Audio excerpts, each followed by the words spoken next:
저 코코 산책시켜야 하니까 이준이 좀 보세요. 비켜요.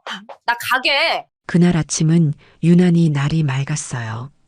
창문으로 들어오는 햇살이 꼭 제 마음 같았죠. 콧노래까지 흥얼거리며 아침밥을 짓고 있는데 요란하게 전화벨이 울리더군요. 제 낡은 핸드폰 화면에 뜬 이름은 하나뿐인 아들, 김규식이었습니다. 어이구, 내 아들. 웬일이야, 이 아침부터. 제 목소리는 이미 신이 나 있었죠. 그런데 수화기 너머로 들려오는 아들 녀석 목소리는 죽어 들어갔습니다. 엄마, 나 죽겠다. 왜? 무슨 일이야? 이준이 아파? 아니, 영미가 오늘 몸이 안 좋아서. 어제 저녁부터 끙끙 앓는데.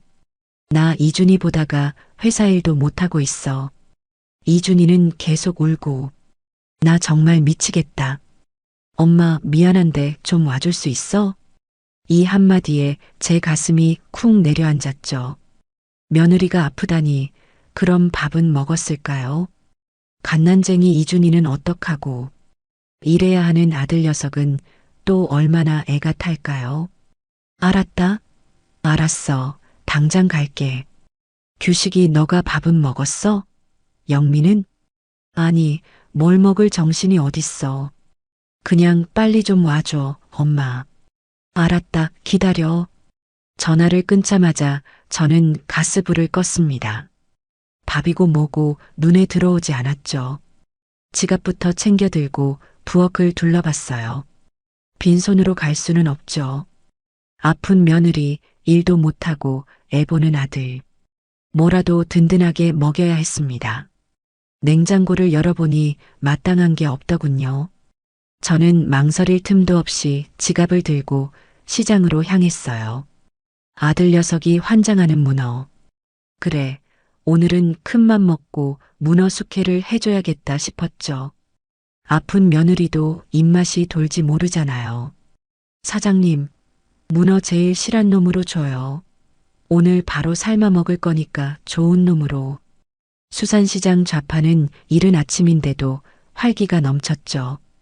사장님이 큼지막한 문어 한 마리를 저울에 턱 올리는데 가격표를 보고 입이 떡 벌어졌습니다. 하지만 아들 녀석 얼굴이 어른거려 망설일 수가 없었어요. 주세요. 묵직한 문어가 담긴 검은 봉지를 받아들고도 발걸음이 가벼웠습니다. 집에 오자마자 냄비에 물부터 올렸죠.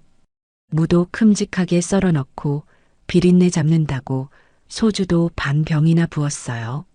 문어가 빨갛게 잘 익어가는 동안 시금치도 데치고 콩나물도 무쳤습니다.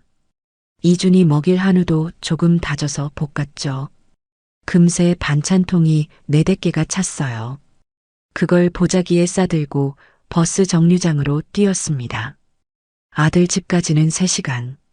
버스 창밖에 스치는 풍경을 보며 별 생각을 다 했죠. 영미가 많이 아픈가?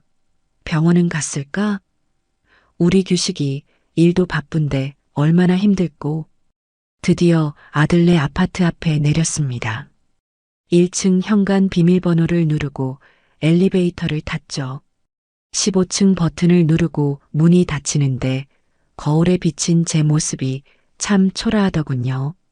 시장 다녀오느라 머리는 부스스하고 옷에는 밀가루까지 묻어 있었습니다. 딩동.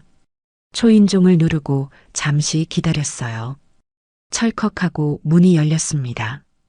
어머니, 오셨어요? 그런데 제 앞에 서 있는 건 아파서 끙끙 앓는다던 며느리 영미였어요. 그것도 아주 멀쩡한 모습으로요. 화장은 또 어찌나 곱게 했는지 방금 미용실이라도 다녀온 사람 같았죠. 심지어 영미는 품에 그게 코코를 안고 있었습니다.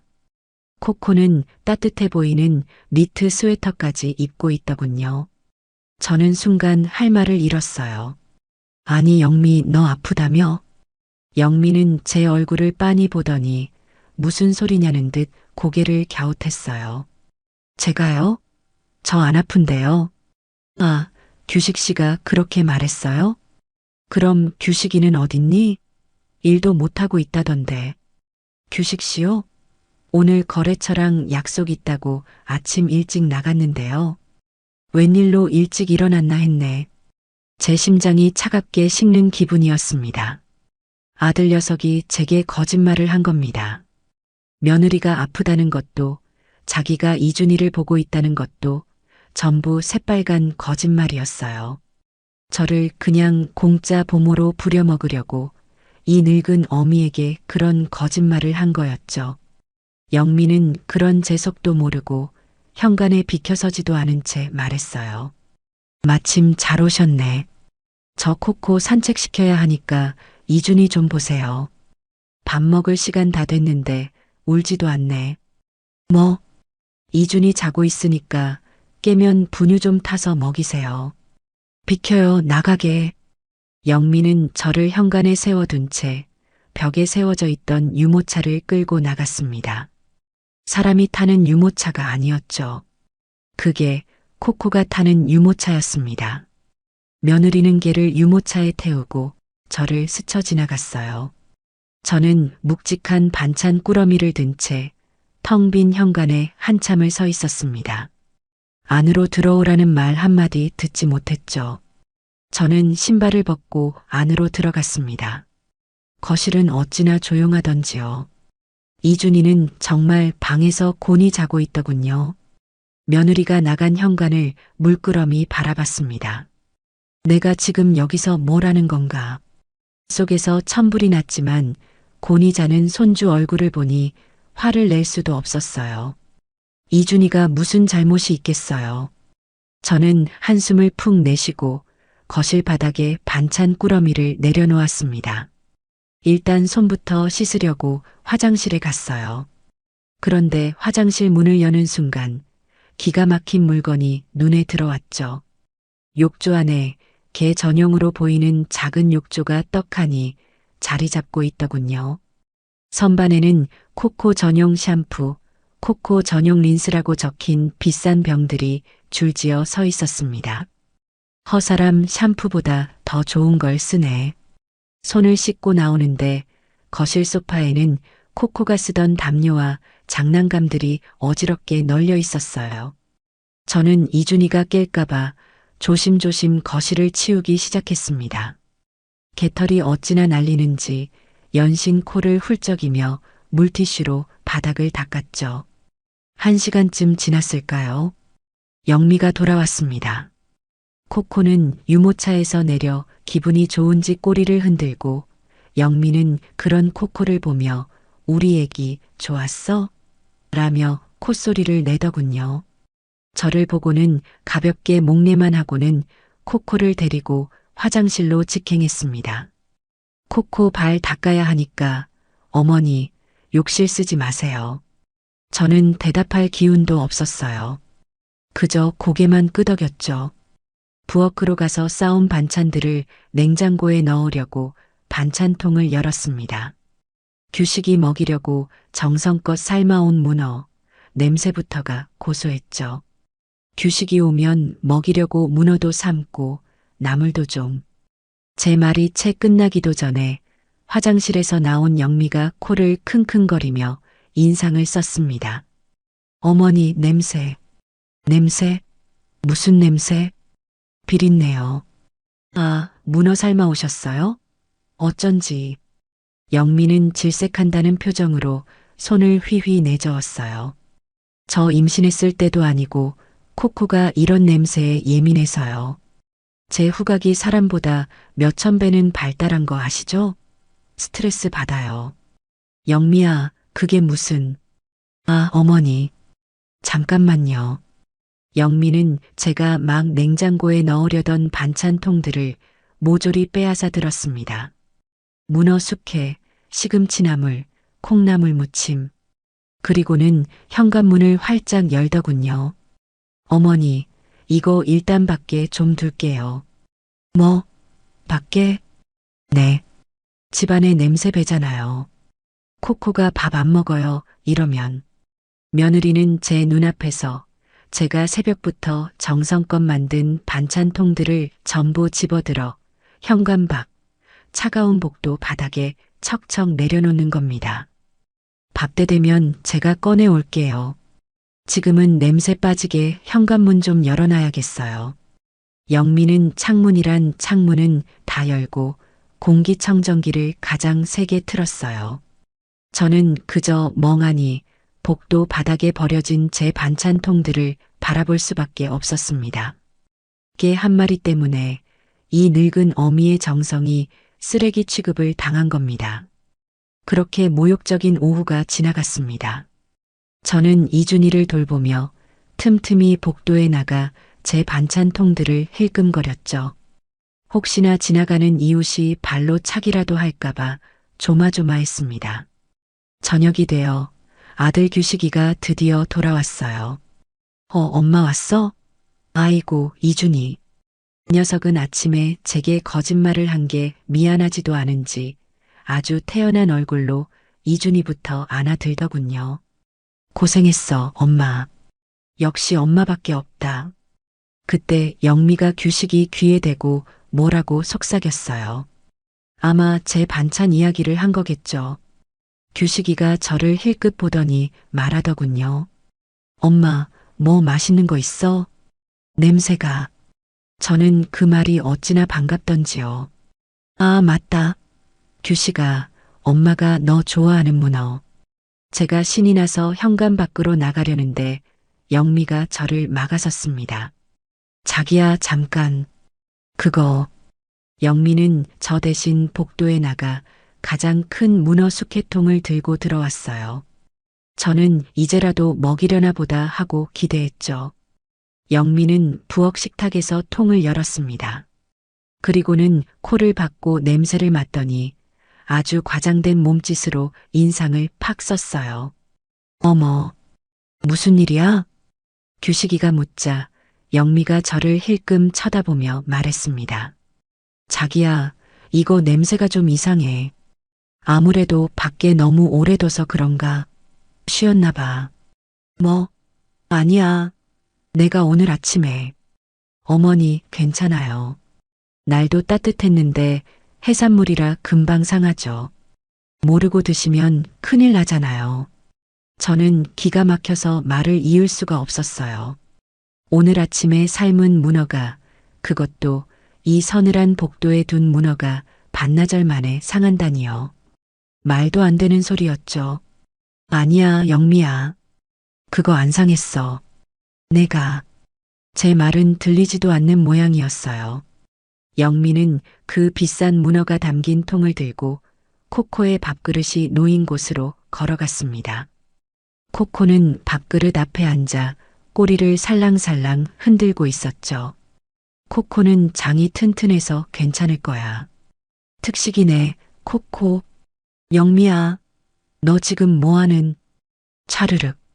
제 외침이 끝나기도 전에 며느리는 제가 아들을 위해, 아픈 며느리를 위해 새벽부터 시장 가서 비싼 돈 주고 사온 그 문어 숙회 전부를 개의 밥그릇에 쏟아부었습니다.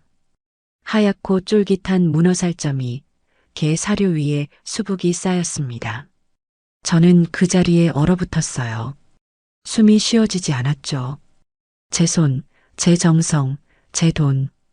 그 모든 것이 지금 저 개의 밥으로 변해버렸습니다. 코코는 그 비싼 문어를, 제 아들이 환장하는 그 문어를 앞발로 툭툭 건드려 보더니 이내 와그작와그작 소리를 내며 씹어 먹더군요. 제 눈은 규식이만 향하고 있었죠. 아들아, 한마디만 해다오. 저건 아니라고, 저건 심하지 않냐고, 딱 한마디만. 저는 눈으로 애원했습니다. 제발 네 엄마 편을 들어달라고요. 규식이는 곤란하다는 듯 머리를 극적였습니다. 그리고는 문어를 씹어먹는 코코를 잠시 바라보더군요. 에이, 아깝네. 그냥 버리지. 그 말을 듣는 순간 제 속에서 무언가가 뚝 하고 끊어지는 소리가 들렸습니다. 규식이는 제게 미안해하지도 며느리에게 화를 내지도 않았어요. 그저 아깝다는 말 한마디뿐이었습니다. 그것도 개가 먹는 게 아까운 게 아니라 버리지 않고 개를 준 게 아깝다는 투로요. 그날 저는 그야말로 꽂아 놓은 보리자루 신세였어요. 아들 녀석은 제게 그 모진 말을 뱉어놓고는 거실 소파에 앉아 핸드폰만 만지작거렸죠. 영미는 개 산책인지 뭔지를 마치고 돌아와서는 제게 눈길 한 번 주지 않고 코코라는 그게 뒷바라지에만 여념이 없었습니다. 저는 아들 녀석이 버리지 그랬냐고 했던 그 문어 껍데기가 담긴 게 밥그릇을 차마 쳐다볼 수가 없었어요. 가슴속에서 차가운 불길 같은 것이 치미는 기분이었죠. 저녁 밥상은 배달 음식으로 차려졌습니다. 족발인지 보쌈인지 기름진 냄새가 진동을 하더군요. 영미는 어머니는 소화 안 되시니까라며 제게는 밥 한 공기와 아침에 개 밥그릇으로 직행했던 그 시금치나물 남은 것을 툭 밀어주더군요. 규식이도 영미도 그 비싼 배달 음식을 뜯으며 뭐가 그리 즐거운지 자기들끼리만 낄낄거렸습니다. 저는 밥알을 씹는 건지 모래알을 씹는 건지 모를 심정으로 꾸역꾸역 밥을 넘겼어요. 밥을 먹고 나니 온몸에 피로가 몰려왔습니다. 오자마자 이준이를 돌보고 저녁에는 그 모욕까지 당했으니까요. 등이며 허리며 안 쑤시는 곳이 없었죠. 그 집 거실에는 소파가 2개 있었어요. 하나는 텔레비전 앞에 놓인 아주 크고 푹신해 보이는 가죽 소파였고 다른 하나는 창가에 놓인 조금 작은 천 소파였죠. 규식이는 큰 소파에 거의 눕다시피 해서 텔레비전을 보고 있었고 영미는 이준이를 씻긴다며 방으로 들어갔어요. 창가 소파는 비어 있었죠. 저는 아이고 허리야 소리를 내며 그 창가 소파로 다가갔습니다. 딱딱한 식탁 의자에 앉아 있느니 저기라도 잠시 등을 기대고 싶었어요. 제가 엉덩이를 붙이고 아이고 소리를 내며 등을 기대려는 바로 그 순간이었습니다. 어머니, 방에서 나온 영미가 날카로운 소리로 저를 불렀어요. 저는 화들짝 놀라 엉덩이를 뗐죠. 왜 그러니, 영미야? 영미는 믿을 수 없다는 표정으로 저를 위아래로 훑어보더니 제가 앉으려던 그 소파를 손가락으로 가리켰습니다. 어머니, 거기 앉으시면 안 돼요. 아니 여긴 왜 또... 규식이도 저기 앉아 있는데. 규식 씨는 이 집 주인이니까 앉아도 되죠. 영미의 목소리가 어찌나 날카롭던지 텔레비전을 보던 규식이마저 고개를 돌리더군요. 영미는 제게 성큼성큼 다가오며 말했어요. 거기 코코 자리예요. 저거 독일에서 직구한 오가닉 패드 깔아놓은 건데 어머니 지금 밖에 먼지 다 묻히고 오셨잖아요. 거기 앉으시면 어떡해요. 저는 제 귀를 의심했습니다. 먼지라니요. 제가 먼지투성이라는 말인가요? 내가 밖에서 구르다 왔니? 너희 집에 들어오면서 발도 다 털고 어머니 옷에 머리에 붙은 그 수많은 먼지들은 어떡하고요? 코코는 피부가 예민해서 아무나 앉으면 안 돼요. 저 패드 세탁 얼마나 힘든 줄 아시냐고요. 저는 할 말을 잃고 그 소파를 바라봤습니다. 개 한 마리 앉는 자리가 이 늙은 어미가 잠시 등 한번 기댈 자리보다 더 귀하다는 말이었습니다. 규식이가 그제야 귀찮다는 듯이 한마디 하더군요. 아, 영미야. 그냥 좀 앉으시라 그래. 엄마 피곤하신가 보네. 자기야, 말 함부로 하지 마. 저거 세탁비가 얼만 줄 알아? 그리고 코코 피부 뒤집어지면 병원비는 어떡할 건데? 자기가 낼 거야? 영미가 바싹 대들자 규식이는 아 알았어라며 금세 꼬리를 내리고는 다시 텔레비전으로 고개를 돌려버렸습니다. 제 아들은 제 편을 들어주지 않았어요. 영미는 한숨을 푹 내쉬더니 부엌 식탁 구석에 있던 플라스틱 의자 하나를 발로 툭 차서 제 쪽으로 밀었습니다. 예전에 포장마차 같은 데서나 보던 아주 딱딱하고 등받이도 없는 작은 의자였죠. 어머니, 여기 앉으세요. 그게 편하실 거예요. 편하다고요. 저 차갑고 딱딱한 플라스틱 조각이 저 푹신한 소파보다 편할 거라는 말이었습니다. 저는 정말이지 피가 거꾸로 솟는 기분이었죠. 하지만 어쩌겠어요. 아들 녀석도 저러고 있는데 저는 아무 말 없이 그 플라스틱 의자를 끌어다 거실 한 구석에 자리를 잡았습니다. 엉덩이에 닿는 감촉이 얼음장처럼 차가웠어요. 허리를 받쳐주지 못해 등은 금세 다시 뻐근해졌습니다. 저는 그 딱딱한 의자에 앉아 푹신한 가죽 소파에 누워 낄낄대는 아들 녀석과 제자리였던 천 소파로 점프해 올라가 꼬리를 흔드는 코코라는 개를 그저 멍하니 바라봐야 했습니다. 그렇게 모욕적인 자세로 앉아 있으려니 목이 바싹바싹 타들어갔어요. 아침부터 겪은 일이며 저녁에 먹은 짠 나물 때문인지 갈증이 심하게 났죠. 영미야, 나 물 한 잔만 주겠니? 영미는 이준이 방에서 나오며 제 말을 들었지만 못 들은 척 부엌으로 가더군요. 그리고는 최신형 정수기에서 물을 한 컵 받았습니다. 저는 당연히 제게 주는 물인 줄 알고 손을 내밀 뻔했죠. 그런데 영미는 그 물을 자기가 마시더군요. 꿀꺽꿀꺽 소리까지 내면서요. 저 영미야, 나도. 아, 어머니. 정수기 저기 있잖아요. 어머니가 직접 드세요. 컵은 저기 두 번째 서랍에 있어요. 저는 다시 한번 모욕감을 느꼈지만 목이 너무 말라 어쩔 수 없이 일어났습니다. 뻣뻣해진 다리를 이끌고 부엌으로 갔죠.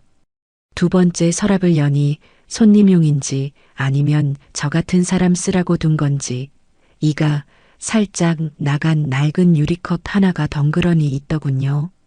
영미와 규식이가 쓰는 반짝이는 커플컵과는 완벽하게 다른 컵이었어요. 저는 그 컵에 정수기 물을 받았습니다. 물이 시원하지도 않고 미지근하더군요. 에이 속으로 불평하며 물을 반쯤 마셨을 때였습니다. 영미가 그 집에서 제일 큰 양문형 냉장고 문을 활짝 열었습니다. 냉장고 안에는 처음 보는 상표의 생수병들이 가득 차 있었어요. 전부 영어 아니면 프랑스어로 쓰여 있었죠.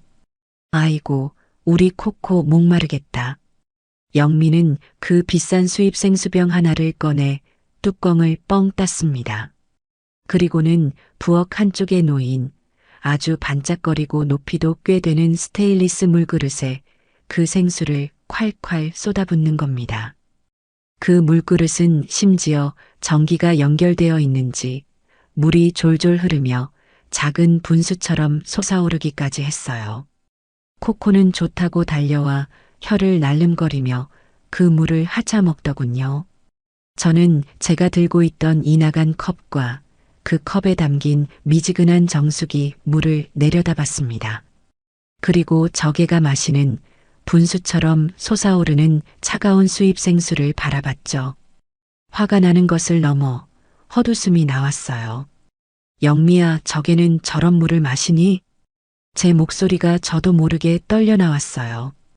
영미는 뭐가 문제냐는 듯 저를 빤히 쳐다보며 말했습니다.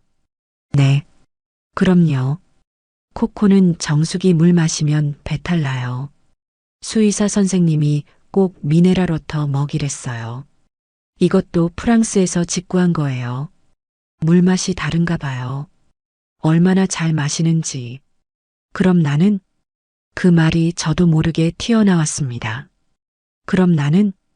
영미는 제 질문의 의도를 모르겠다는 듯, 아니, 알면서도 모르는 척하는 듯한 그 특유의 표정을 지었습니다. 어머니요? 어머니는 괜찮으시잖아요.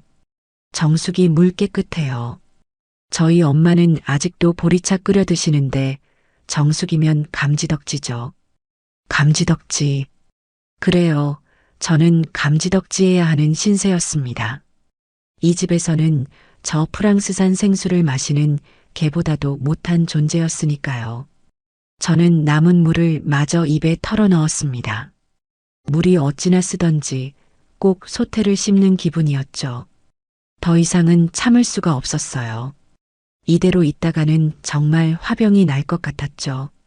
저는 며느리가 이준이 방으로 다시 들어간 틈을 타 텔레비전에 정신이 팔린 규식이에게 다가갔습니다. 규식아, 왜 엄마? 나 이거 재밌는 거 한단 말이야. 녀석은 텔레비전에서 눈을 떼지도 않고 대답했어요. 아들, 나 너무 서운하다. 영미가 나를 너무 무시해. 내가 걔만도 못하니? 제 목소리에는 눈물이 섞여 있었죠. 이준이 깰까봐 큰 소리도 못 내고 끄끄거리며 속삭였습니다. 너가 다 봤잖아.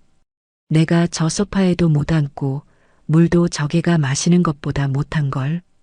그제야 규식이가 에이 씨 하는 짜증 섞인 소리를 내며 텔레비전 소리를 줄였습니다. 그리고는 저를 돌아보는데 그 눈빛에 미안함이나 안타까움은 일도 없었어요. 오직 귀찮음과 짜증만이 가득했죠. 엄마, 또 그 소리야? 또 그 소리라니. 엄마가 이런 취급을 받는데 내가 아까 영미한테 말했잖아. 그냥 좀 참으면 안 돼?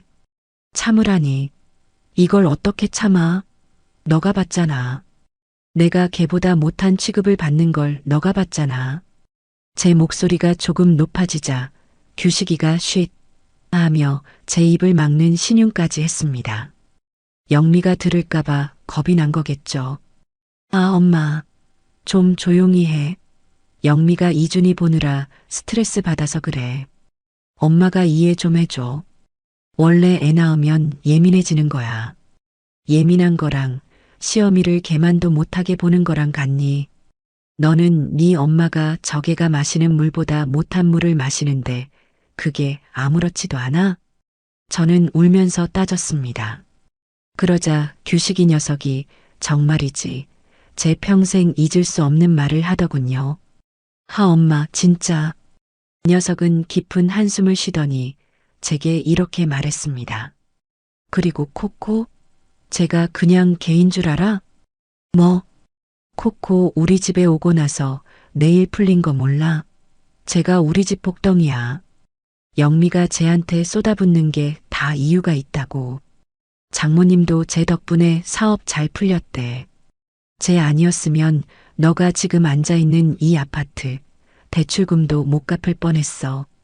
저는 제 아들의 입에서 나오는 말을 도무지 이해할 수가 없었습니다. 그러니까 엄마가 코코한테 좀 맞춰줘. 별것도 아니잖아. 그냥 소파에 안 앉고 냄새나는 거 안 가져오면 되잖아. 왜 자꾸 영미 불편하게 만들어? 엄마가 자꾸 그러니까 나만 중간에서 힘들어, 알어? 규식아, 그게 지금 할 소리야? 나 힘든 거 싫어, 엄마. 제발 그냥 조용히 있다가 가. 응? 규식이는 그 말을 끝으로 텔레비전 소리를 다시 키웠습니다. 대화는 끝났다는 뜻이었죠. 저는 그 자리에 못 박힌 듯 서 있었습니다. 제 아들은 제게 이해를 바란 게 아니었어요. 희생을 강요한 거죠. 저개를 위해서, 며느리를 위해서, 그리고 자기 자신의 편안함을 위해서 이 늙은 어미가 모욕을 감수하라고 말한 겁니다. 그날 밤 저는 그 집에서 잠을 잘 수가 없었어요. 영미는 제게 이준이 방 구석에 얇은 요 하나를 깔아주더군요. 저는 그 차가운 바닥에 누워 뜬 눈으로 밤을 지새웠습니다. 아들의 마지막 말이 나만 중간에서 힘들어라는 그 이기적인 말이 제 심장을 아프게 했습니다. 다음 날 아침이 밝았습니다. 밤새 한숨도 못 자 몸은 솜처럼 무거웠지만 이준이가 깰까봐 새벽같이 일어났죠. 부엌으로 나가니 어제 먹다 남은 배달 음식 찌꺼기들이 식탁 위에 그대로 널려 있었어요. 저는 한숨을 쉬며 그것부터 치우기 시작했습니다. 아무도 시키지 않았지만 이 집에 있으려면 뭐라도 해야 할 것 같았죠. 설거지를 하고 있는데 영미가 코코를 안고 부엌으로 나왔습니다. 어머니, 일찍 일어나셨네요. 이준이 깼어요? 아니, 아직. 밥은 어떡할까? 내가 뭐라도. 됐어요. 저 다이어트 중이라 아침 안 먹어요. 규식 씨도 늦잠 잘 거고요. 어머니 드실 건 냉장고에 어제 그 나물 있으니까 그거랑 드세요. 며느리는 저를 본체만체 하며 냉장고에서 코코용 특수 사료인지 뭔지를 꺼내더군요. 그걸 비싼 그릇에 부어주고는 자기는 커피 머신에서 향긋한 커피를 내리기 시작했습니다. 저는 찬밥에 어제 그 시금치나물로 아침을 때웠어요. 밥이 입으로 들어가는지 코로 들어가는지 모르겠더군요. 아침을 먹고 나니 영미가 갑자기 분주해졌습니다. 화장실에 들어가 한참을 씻고 나오더니 방에 들어가서는 온갖 화장품을 얼굴에 바르기 시작했어요. 제가 어제 입고 온 것 같은 비싼 외출복으로 갈아입더군요. 영미야, 어디 가니? 네. 오늘 코코 미용 예약한 날이라서요. 영미는 거울을 보며 립스틱을 칠하다 말고 대답했어요. 코코도 어제 입었던 옷과는 다른 반짝이가 달린 분홍색 드레스 같은 것을 입고 있었죠. 미용? 걔 미용을 그렇게 멀리 가? 그럼요. 청담동 숍이에요. 아무데나 맡길 수 없죠. 청담동. 저는 기가 막혔습니다. 걔 미용을 시키러 그 먼 청담동까지 간다니요. 자기야, 나 다녀올게. 영미가 안방을 향해 소리쳤어요. 안방에서는 규식이의 잠꼬대 같은 목소리가 들려왔죠. 잘 다녀와. 아, 맞다. 영미는 현관으로 향하다 말고 저를 돌아봤습니다. 그 눈빛, 어제 저를 소파에서 쫓아낼 때와 똑같은 아주 차갑고 사무적인 눈빛이었죠. 어머니, 저 숍 갔다가 친구도 만나고 오면 저녁 늦을 거예요. 뭐? 저녁 늦게? 네. 오늘 특별히 예약 잡은 거라. 이거 30만 원짜리거든요. 예약금만 10만 원 날아가요. 지금 안 가면 2달은 기다려야 돼서 30만 원. 제 귀를 의심했습니다. 개털 깎는데 30만 원이요. 제가 한 달 꼬박 아껴 써야 모을 수 있는 돈이었습니다. 어머니, 영미는 제 반응은 아랑곳 없다는 듯 말을 이었습니다. 이건 부탁이 아니었어요. 명백한 명령이었죠. 이준이 저녁 7시에 분유 타서 먹이세요. 240ml요. 기저귀는 저기 서랍에 있고요. 중간에 깨면 안아주시고요. 아, 그리고 코코 공기청정기는 끄지 마세요. 제 없어도 돌아가야 냄새 안 나요. 영미는 그 말만 남기고 코코를 품에 안았습니다. 우리 애기 예뻐지러 가자. 콧소리를 내며 현관문을 나섰죠. 철컥. 문이 닫혔습니다. 저는 텅 빈 거실에 홀로 남겨졌어요. 30만 원이라는 숫자가 머릿속을 맴돌았습니다. 거실은 적막했죠.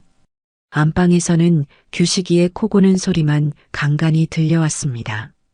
그래, 며느리가 저러니 아들이라도 나랑 말동무라도 해주겠지. 저는 규식이 녀석이 일어나기만을 기다렸습니다. 하지만 1시간이 지나고 2시간이 지나도 규식이는 나올 생각을 안 했어요. 점심때가 다 되어가는데도 말이죠. 아무리 피곤해도 그렇지 엄마가 와 있는데 저는 이준이가 깰까봐 조심조심 안방 문을 두드렸습니다. 규식아, 아들 점심 먹어야지. 대답이 없었어요. 규식아, 다시 한번 불렀죠. 그때 안에서 짜증 섞인 목소리가 들려왔습니다. 아, 왜? 점심 먹으라고. 나 안 먹어. 피곤해. 나 방에서 좀 쉴게. 그래도 엄마가 왔는데 얼굴도 안 비추고. 아, 엄마. 나 어제 야근해서 진짜 피곤하단 말이야. 나중에 이준이나 잘 봐줘. 철컥. 안에서 문을 잠그는 소리가 들렸습니다. 저는 그 방문 앞에서 그대로 굳어버렸어요. 며느리도 아니고 제 배 아파 낳은 아들 녀석이 저를 피해서 방문을 잠가버린 겁니다. 피곤하다는 핑계로요. 저는 멍하니 거실로 돌아왔습니다.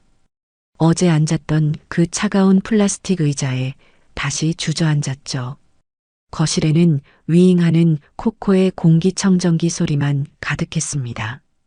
저는 그 집에 며느리에게를 위해 돌아가는 공기청정기만도 못한 존재가 되어버린 겁니다. 그렇게 1시간이 지났을까요? 이준이가 깼는지 의행하고 울기 시작했어요. 저는 화들짝 놀라 이준이 방으로 달려갔죠. 아이고, 기저귀가 또 젖었네요. 기저귀를 갈아주고 아이를 안아달랬습니다. 이준아 할미가 미안하다. 이런 꼴이나 보이려고.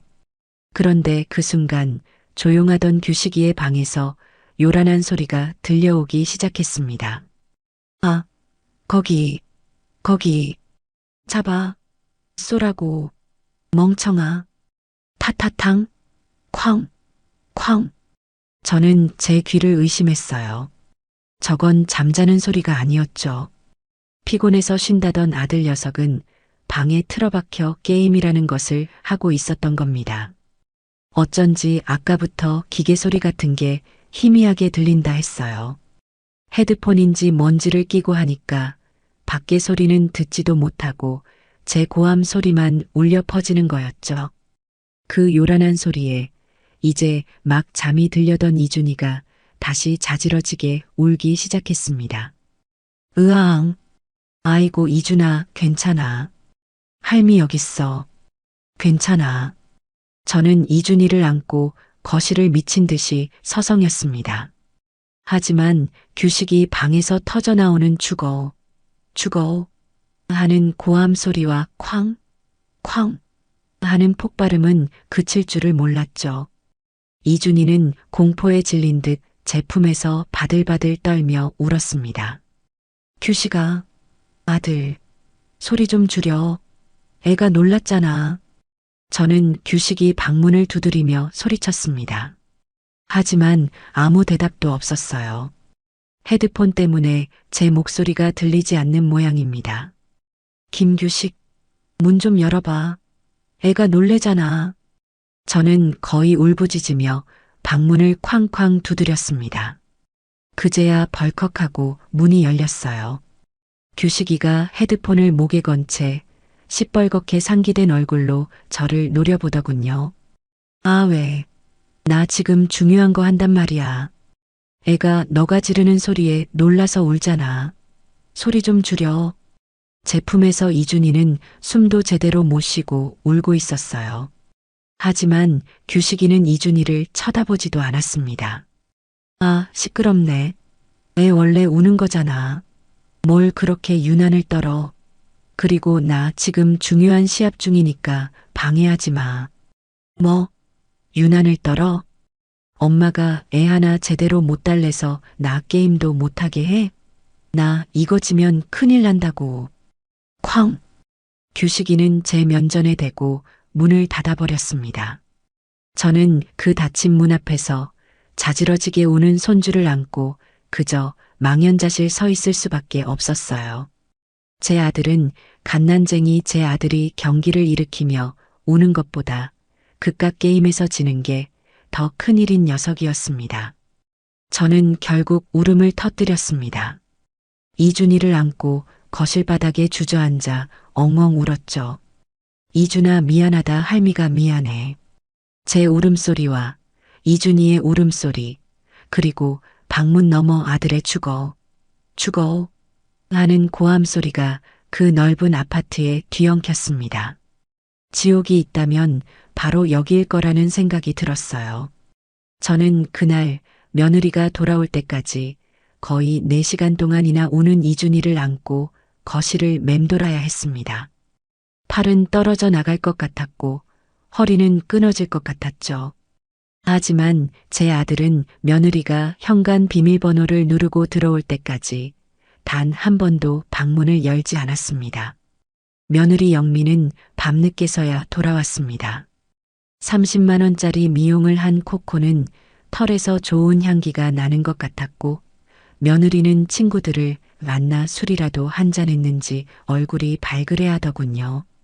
저와 퉁퉁 부은 이준이의 얼굴을 보더니 어머니 고생하셨네요. 라는 영혼 없는 말 한마디를 던지고는 방으로 쏙 들어가 버렸죠.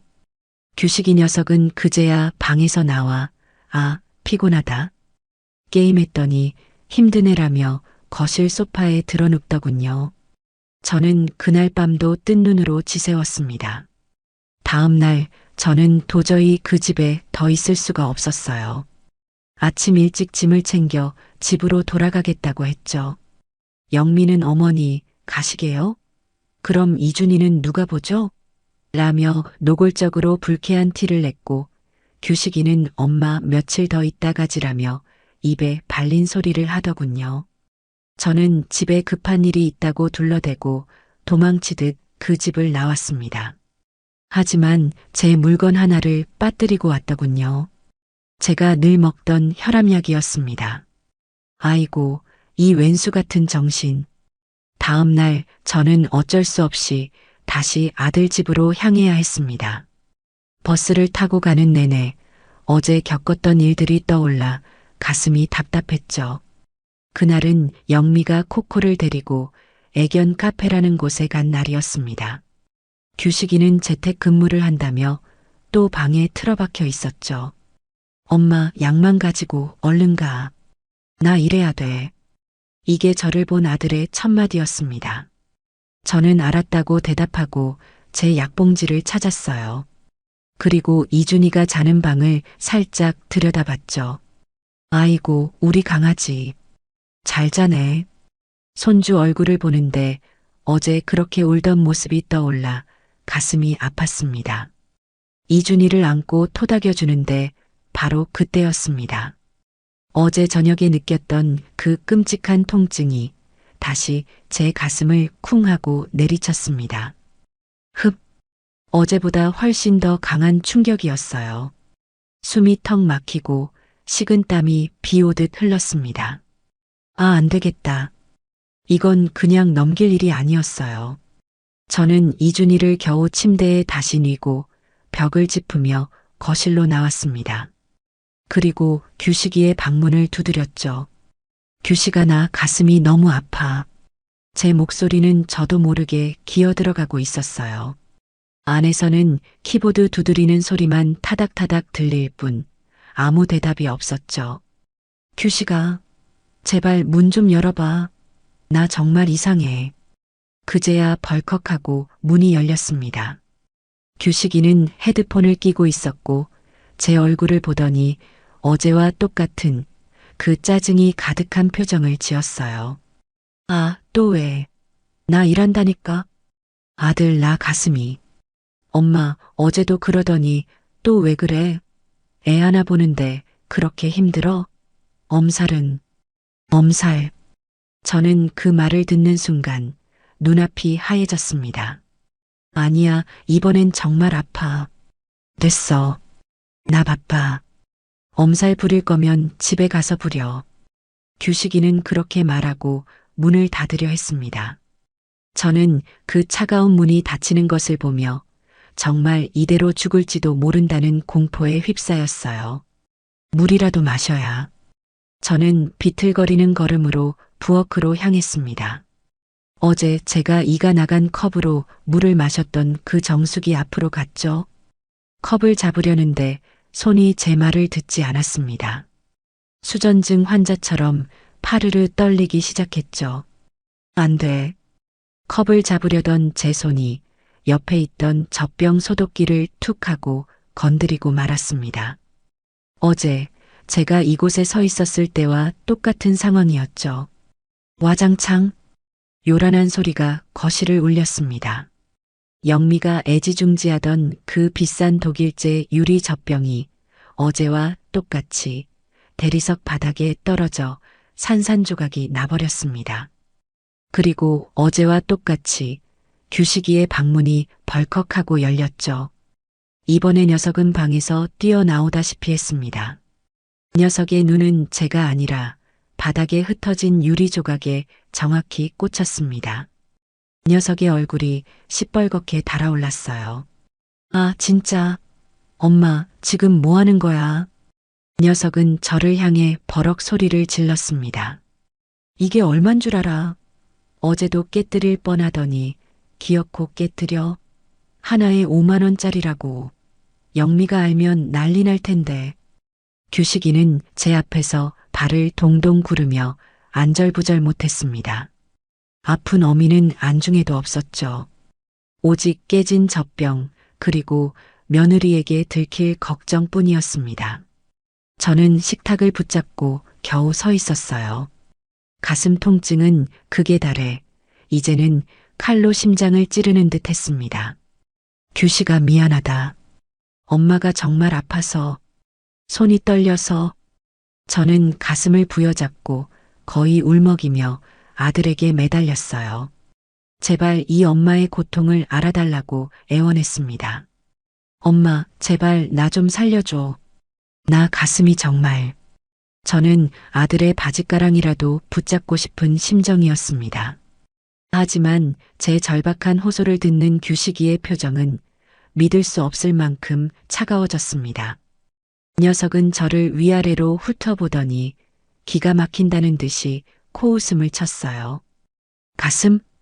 규식이는 제 말을 그대로 따라했습니다.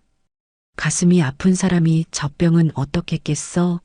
소리는 또 왜 그렇게 요란하게 냈는데? 일부러 깬 거 아냐? 일부러. 저는 그 말을 듣는 순간 망치로 머리를 세게 얻어맞은 듯 아무 생각도 나지 않았어요. 아니야 그게. 정말 손이. 엄마. 규식이가 제 말을 싹둑 잘랐습니다. 녀석은 제게 한 걸음 다가와 제 눈을 똑바로 쳐다보며 제 평생 잊을 수 없는 그 잔인한 말을 내뱉었습니다. 제발 쇼 좀 하지 마. 쇼라니요. 맨날 아프다 죽겠다. 엄마가 그렇게 아픈 사람이면 어제 여길 왜 또 왔어? 핑계도 좋다. 영미 없을 때 와서 또 뭐 훔쳐가려고 그런 거 아냐? 뭐? 훔쳐가? 아니면 뭐야? 왜 맨날 우리 집에 와서 물건 깨뜨리고 분위기 망치고 영미 스트레스 받게 해? 엄마, 제발 쇼 좀 그만하라고. 저는 그 자리에 주저앉고 말았습니다. 제 아들이 저를 도둑 취급까지 했습니다. 눈물이 쏟아졌습니다. 아픈 가슴을 부여잡고 깨진 유리 조각들 앞에서 아이처럼 엉엉 울기 시작했죠. 규식이는 그런 저를 벌레 보듯 쳐다보더군요. 울지 마. 우는 것도 쇼 같으니까. 녀석은 부엌 구석에서 빗자루와 쓰레받기를 가져와 제 발 앞에 탁 하고 던졌습니다. 영미 오기 전에 이거 싹 다 치워. 조용히. 그리고 내 눈앞에서 당장 사라져. 쾅! 규식이는 그 말만 남기고 다시 제 방으로 들어가 버렸습니다. 그리고 딸깍. 저는 들었습니다. 방문을 잠그는 그 차가운 소리를요. 저는 텅 빈 부엌 바닥에 날카로운 유리 조각들 사이에 홀로 남겨졌습니다. 가슴은 여전히 찢어질 듯 아팠죠. 하지만 그보다 더 아픈 것은 쇼하지 말라는 아들의 잔인한 말이었습니다. 도둑 취급을 한 그 눈빛이었습니다. 그 순간 정말 이대로 죽는구나 싶었습니다. 바닥에 흩어진 유리 조각들이 제 눈물 속에서 번쩍였습니다. 저는 빗자루를 쥔 채 꼼짝도 할 수 없었어요. 가슴 통증은 이건 통증이 아니었습니다. 거대한 바위가 제 가슴을 짓누르고 그 위에서 누군가 망치로 쿵쿵 내려치는 듯한 그런 끔찍한 압력이었어요. 숨이 쉬어지지 않았죠. 들이마신 숨이 폐까지 닿기도 전에 누군가 목을 쥐어짜는 기분이었습니다. 규식아. 입을 때려 했지만 목소리가 나오지 않았어요. 제 눈은 굳게 닫힌 아들의 방문만 향하고 있었죠. 딸깍. 그 잔인한 잠금새 소리가 제 심장이 부서지는 소리보다 더 크게 들렸습니다. 저는 빗자루를 놓쳤습니다. 와르르 빗자루대가 바닥에 쓰러지는 소리가 났지만 방문 안의 아들 녀석은 듣지 못하는 모양입니다. 방 안에서는 여전히 덤벼 하는 헤드폰 너머로 새어나오는 괴성이 희미하게 들려왔어요. 녀석은 지금 어미가 죽어가는 이 순간에도 그놈의 게임에만 정신이 팔려 있었습니다. 쉬하지 마. 도둑 취급. 당장 사라져. 아들이 제게 내뱉은 말들이 깨진 유리 조각이 되어 제 심장에 박히는 것 같았어요.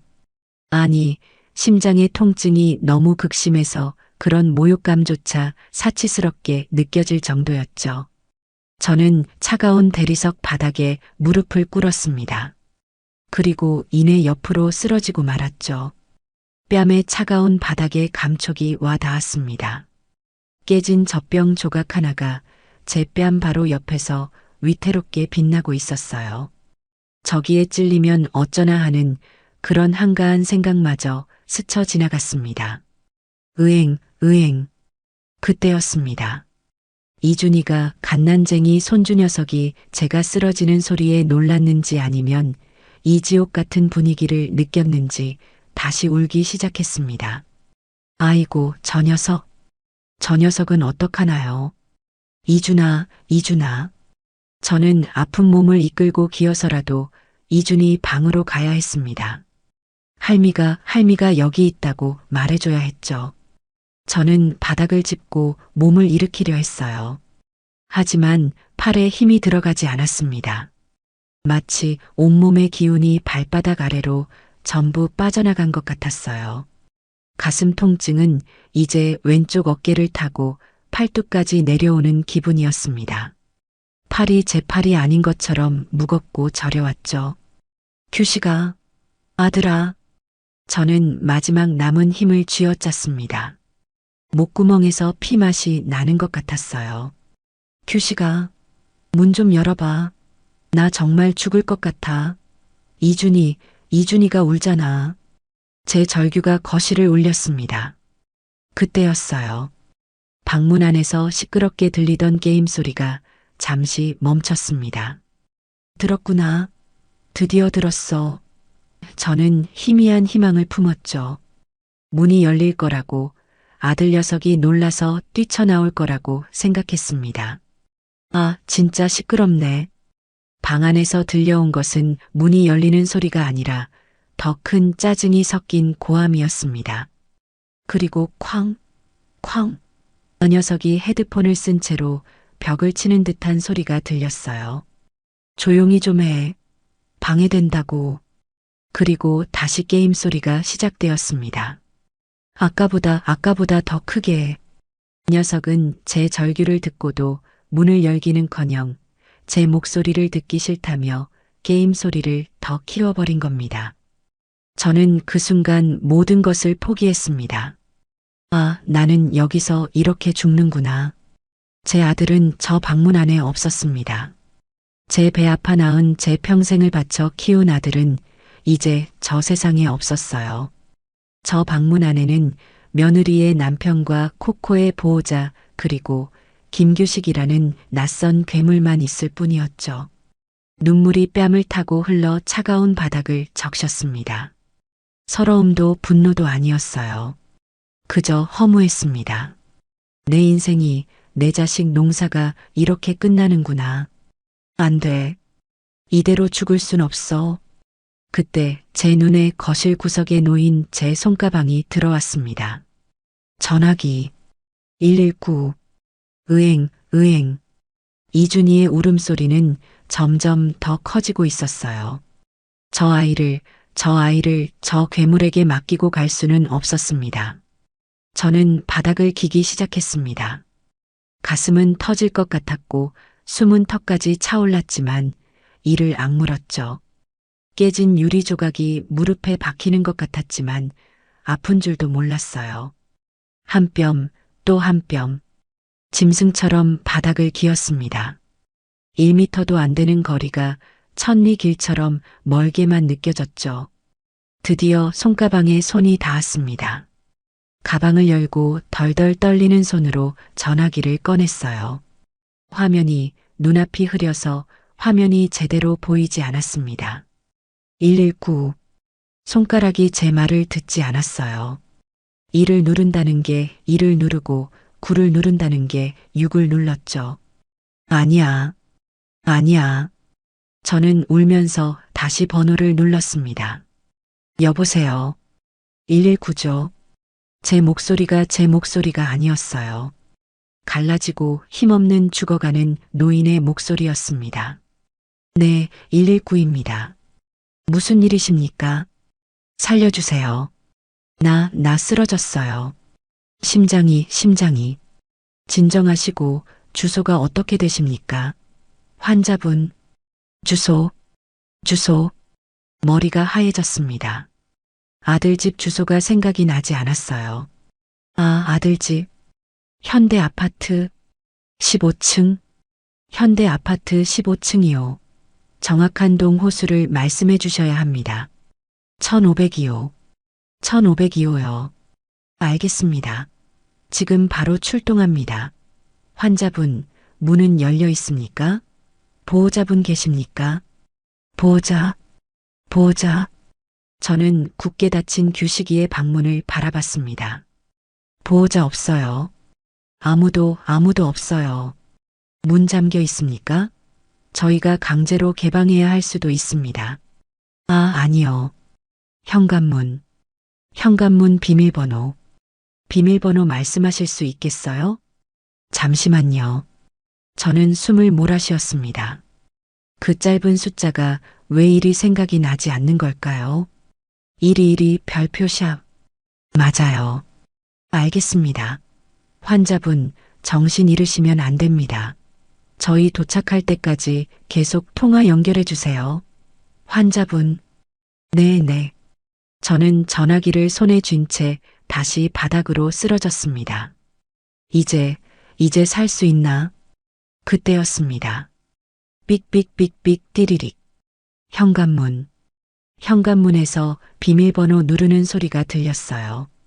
119가 벌써? 아니었습니다. 119가 이렇게 빨리 올 리가 없죠. 그럼 영미, 철컥. 문이 열렸습니다. 아이고, 우리 코코. 미용했더니 더 예뻐졌네. 아이고, 내 새끼. 현관에서 들려온 것은 며느리 영미의 콧소리였습니다. 30만 원짜리 미용을 마친 코코를 안고 들어오는 모양이었죠. 녀석은 친구까지 만나고 와서인지 기분이 아주 좋아 보였습니다. 어머니, 집에 계셔. 어머. 영미는 거실로 들어서다 말고 그 자리에 우뚝 멈춰 섰습니다. 녀석의 눈이 바닥에 흩어진 유리 조각과 그 옆에 쓰러져 있는 저를 번갈아 봤죠. 저는 녀석을 향해 손을 뻗으려 했어요. 영미야, 나 좀. 하지만 영미의 입에서 나온 첫 마디는 제 안부를 묻는 말이 아니었습니다. 어머니, 이게 지금 뭐 하시는 거예요? 영미는 경악을 금치 못한다는 듯 소리를 빽 질렀습니다. 이거 이준이 젖병 아니에요. 이거 독일제. 이거 어떻게 하신 거예요?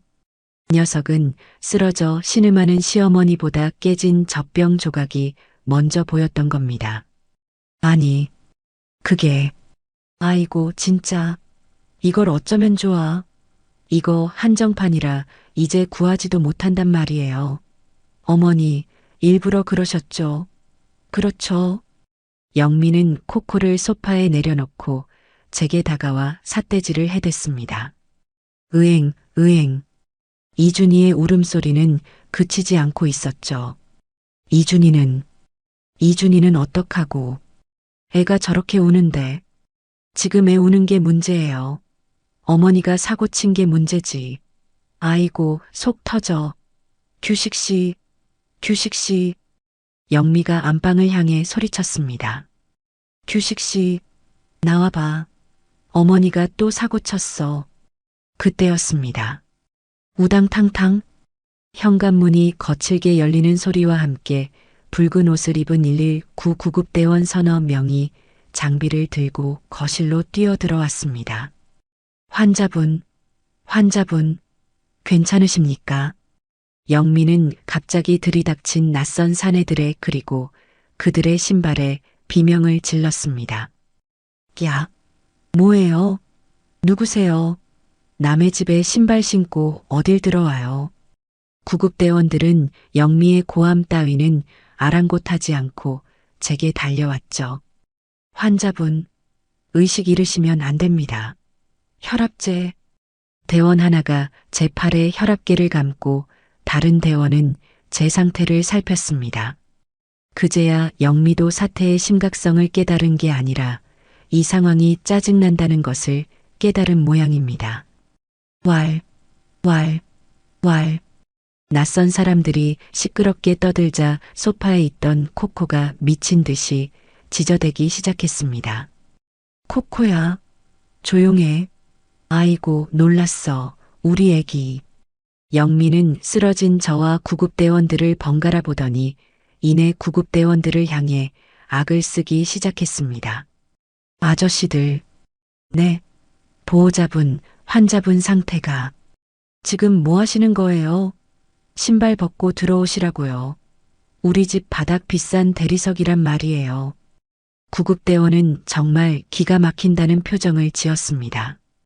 보호자분, 지금 그런 게 문제가 아닙니다. 환자분, 지금 심근경색 의심. 심근 뭐요? 아이고, 별일도 아니네. 엄살은.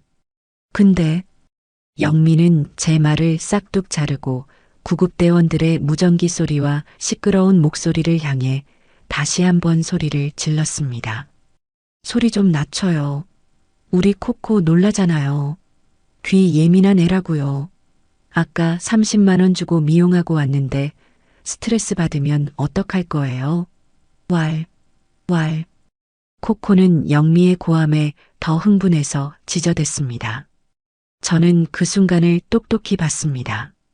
구급대원 대장으로 보이는 분의 얼굴이 분노로 시뻘게 달아오르는 것을요. 보호자분, 대원분이 참다 못해 고함을 질렀습니다. 지금 걔가 문제입니까? 어머니, 지금 심장마비로 돌아가실 수도 있어요. 사람 목숨이 달린 일이라고요. 뭐요? 돌아가셔? 아이고, 그럼 병원 가시면 되겠네. 근데 왜 이렇게 시끄럽게 구시냐고요?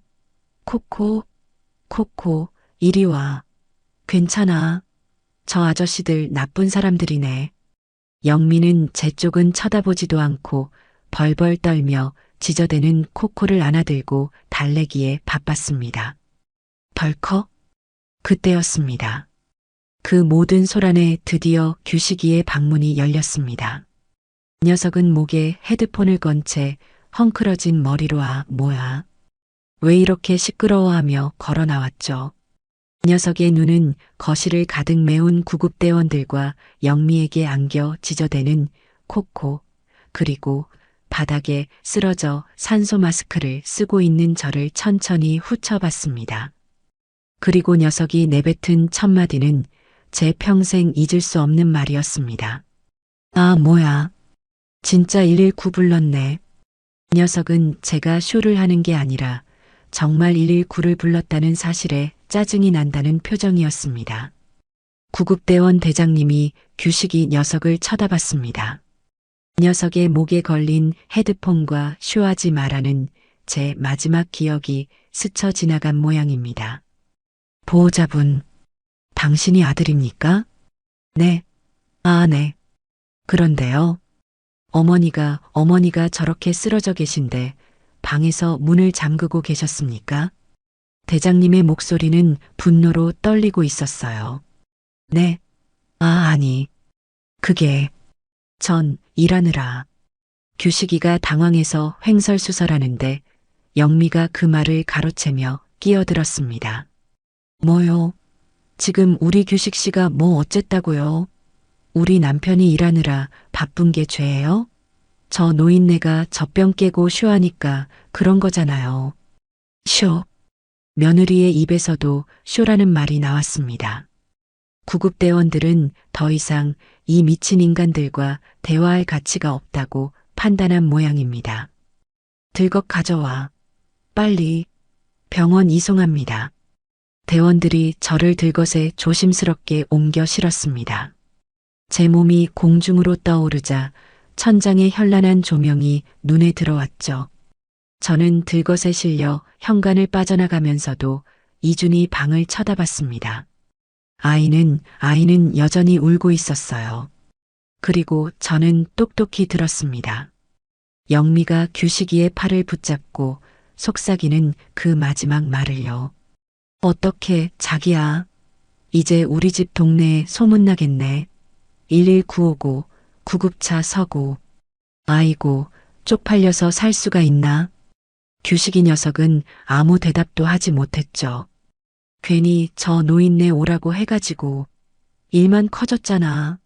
저 젖병값은 어떡할 거야. 그 잔인한 말을 마지막으로 저는 엘리베이터에 실렸습니다. 제 귓가에는 쪽팔린다는 며느리의 목소리와 멀어져가는 이준희의 울음소리, 그리고 지저대던 코코의 소리만이 지옥의 교향곡처럼 맴돌았습니다. 환자분, 정신 차리세요. 눈 뜨세요. 구급차의 붉은 경광등 불빛이 제 감은 눈꺼풀 위로 번쩍였습니다. 누군가 제 뺨을 가볍게 치는 것이 느껴졌죠. 어머님, 어머님.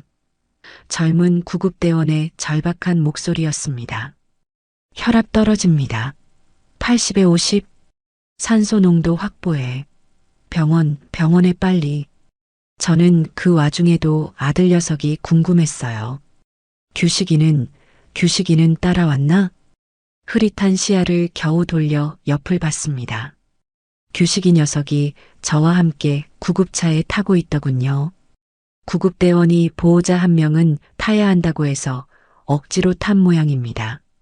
그런데 녀석의 모습은 정말 가관이었죠. 녀석은 이 순간에도 구급차 구석자리에 웅크리고 앉아 핸드폰을 보고 있었습니다. 누구랑 저렇게. 제게는 눈길 한 번 주지 않고 핸드폰 자판을 미친 듯이 두드려대고 있었어요. 불빛에 비친 녀석의 표정은 걱정이나 슬픔이 아니었습니다. 짜증과 초조함이었죠. 영미랑 문자질을 하는구나. 어떻게 젖병값 물어내라고 해. 아, 진짜 짜증나. 병원비는 어떡하라고. 동네에 소문나면 우리 이사 가야 하는 거 아냐? 아마 그런 말들이 오가고 있겠죠. 저는 녀석의 그 뻔뻔한 얼굴을 보며 다시 눈을 감았습니다. 그래. 저 녀석은 이제 내 아들이 아니다. 내 아들은 그 방문을 잠갔을 때 이미 죽었다. 병원 응급실에 도착하자마자 저는 어디론가 급하게 실려 들어갔습니다. 급성 심근경색 의심. 시술 준비해. 보호자분은 밖에서 기다리세요. 의사와 간호사들의 고함 소리가 사방에서 들려왔죠. 규식이는 그저 네 하고 대답하며 복도에 남겨졌습니다. 얼마나 시간이 흘렀을까요? 눈을 뜨니 저는 하얀 천장이 보이는 낯선 침대 위에 누워 있었습니다. 응급실은 아니고 조금 조용한 중환자실 같기도 하고 회복실 같기도 한 곳이었죠. 팔에는 온갖 주사 바늘이 꽂혀 있었고 코에는 산소줄이 연결되어 있었습니다. 정신이 드세요, 어르신? 하얀 가운을 입은 아주 젊지만 피곤해 보이는 의사 선생님이 제 침대 옆에 서 있었습니다. 여기가 어디죠? 병원입니다. 큰일 날 뻔하셨어요. 의사 선생님의 목소리는 아주 낮고 그리고 화가 나 있는 듯 했습니다. 정확히는 천운이 도우셨어요, 어르신. 네. 10분, 아니 5분만 늦었어도 골든 타임 놓칠 뻔했습니다. 심장으로 가는 혈관 하나가 거의 다 막혀 있었어요. 조금만 늦었으면 지금 저랑 이렇게 대화 못 하셨습니다. 저는 그 말을 듣고도 아무런 감정이 들지 않았어요. 아, 살았구나. 그 정도였죠. 그런데 어르신, 의사 선생님이 제 차트를 넘겨보더니 안경을 고쳤으며 저를 빤히 바라봤습니다. 제가 정말 이해가 안 가는 게 있어서요. 네. 밖에 아드님이라는 분이 계시던데 맞으십니까? 저는 대답하고 싶지 않았지만 아주 작게 고개를 끄덕였습니다. 의사 선생님은 깊은 한숨을 내쉬더군요. 도대체 뭐 하신 겁니까? 그분은? 네. 구급대원들한테 이야기 다 들었습니다. 어르신이 가슴 아프다고 하시는데 쉬하지 말라고 방문을 잠그셨다고요. 그게 사실입니까? 의사 선생님의 눈빛은 저를 다그치는 게 아니었어요. 어떻게 인간이 그럴 수 있나 하는 그런 경멸과 분노의 눈빛이었죠. 저는 아무 말도 할 수 없었습니다. 그저 눈물만 다시 뺨을 타고 흘렀죠. 어르신, 제가 묻잖아요. 그게 사실이냐고요. 제 침묵이 긍정이라는 것을 의사 선생님도 알았겠죠. 의사 선생님은 차트를 탁 소리나게 덮더니 잠시만요 하고 밖으로 나갔습니다. 그리고 잠시 뒤 규식이 녀석을 끌고 들어왔어요.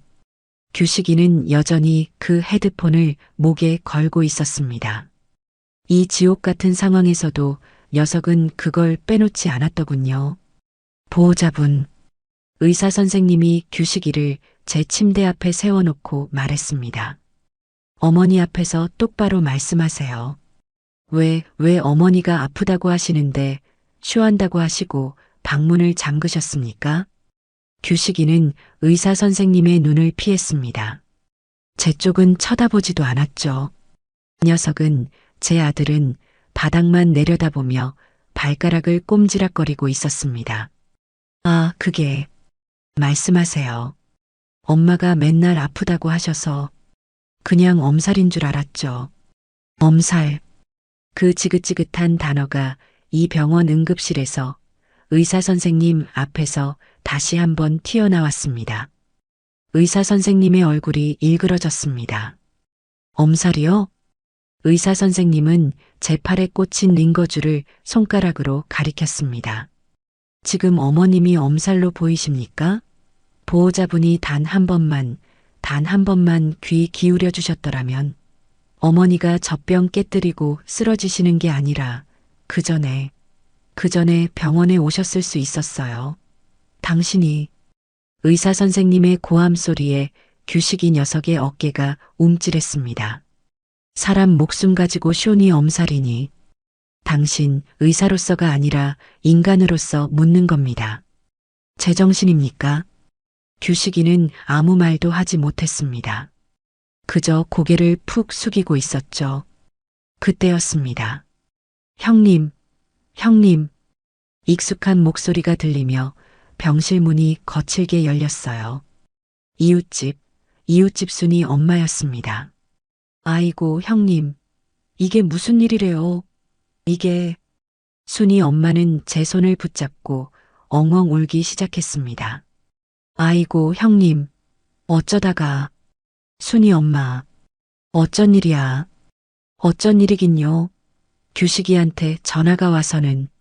순이 엄마는 울다가 말고 고개를 획 돌려 규식이 녀석을 노려봤습니다. 아, 김규식. 너가 이모한테 뭐라고 했어? 우리 엄마가 소화가 안 돼서 그냥 동네 병원에서 링거 하나 맞고 있다고. 그래서 내가 죽이라도 사가려고 전화했더니 간호사가 여긴 대학병원이래. 너가 이모까지 속여? 저는 그 말을 듣고 마지막 남은 기력마저 빠져나가는 기분이었습니다. 녀석은 제가 죽을 고비를 넘기는 이 순간에도 남들에게는 소화불량이라고, 엄살이라고 거짓말을 하고 다녔던 겁니다. 자기 체면이 깎일까봐, 며느리한테 혼날까봐, 그게 두려워서요. 의사 선생님의 표정은 이제 경멸을 넘어 무언가 포기한 듯한 표정이었습니다. 보호자분, 나가 계세요. 더 이상 할 말 없습니다. 규식이 녀석은 그 말을 기다렸다는 듯, 아, 네 하고는 슬금슬금 병실을 빠져나갔습니다. 순이 엄마는 제 손을 붙잡고 한참을 더 울었어요. 형님, 어떻게? 내가 저놈을 가만 안 둬. 됐어. 순이 엄마. 됐어. 그때 복도에서 규식이 녀석의 목소리가 다시 들려왔습니다. 문이 살짝 덜 닫힌 틈으로 녀석이 통화하는 소리가 새어 들어왔죠. 영미야. 나야.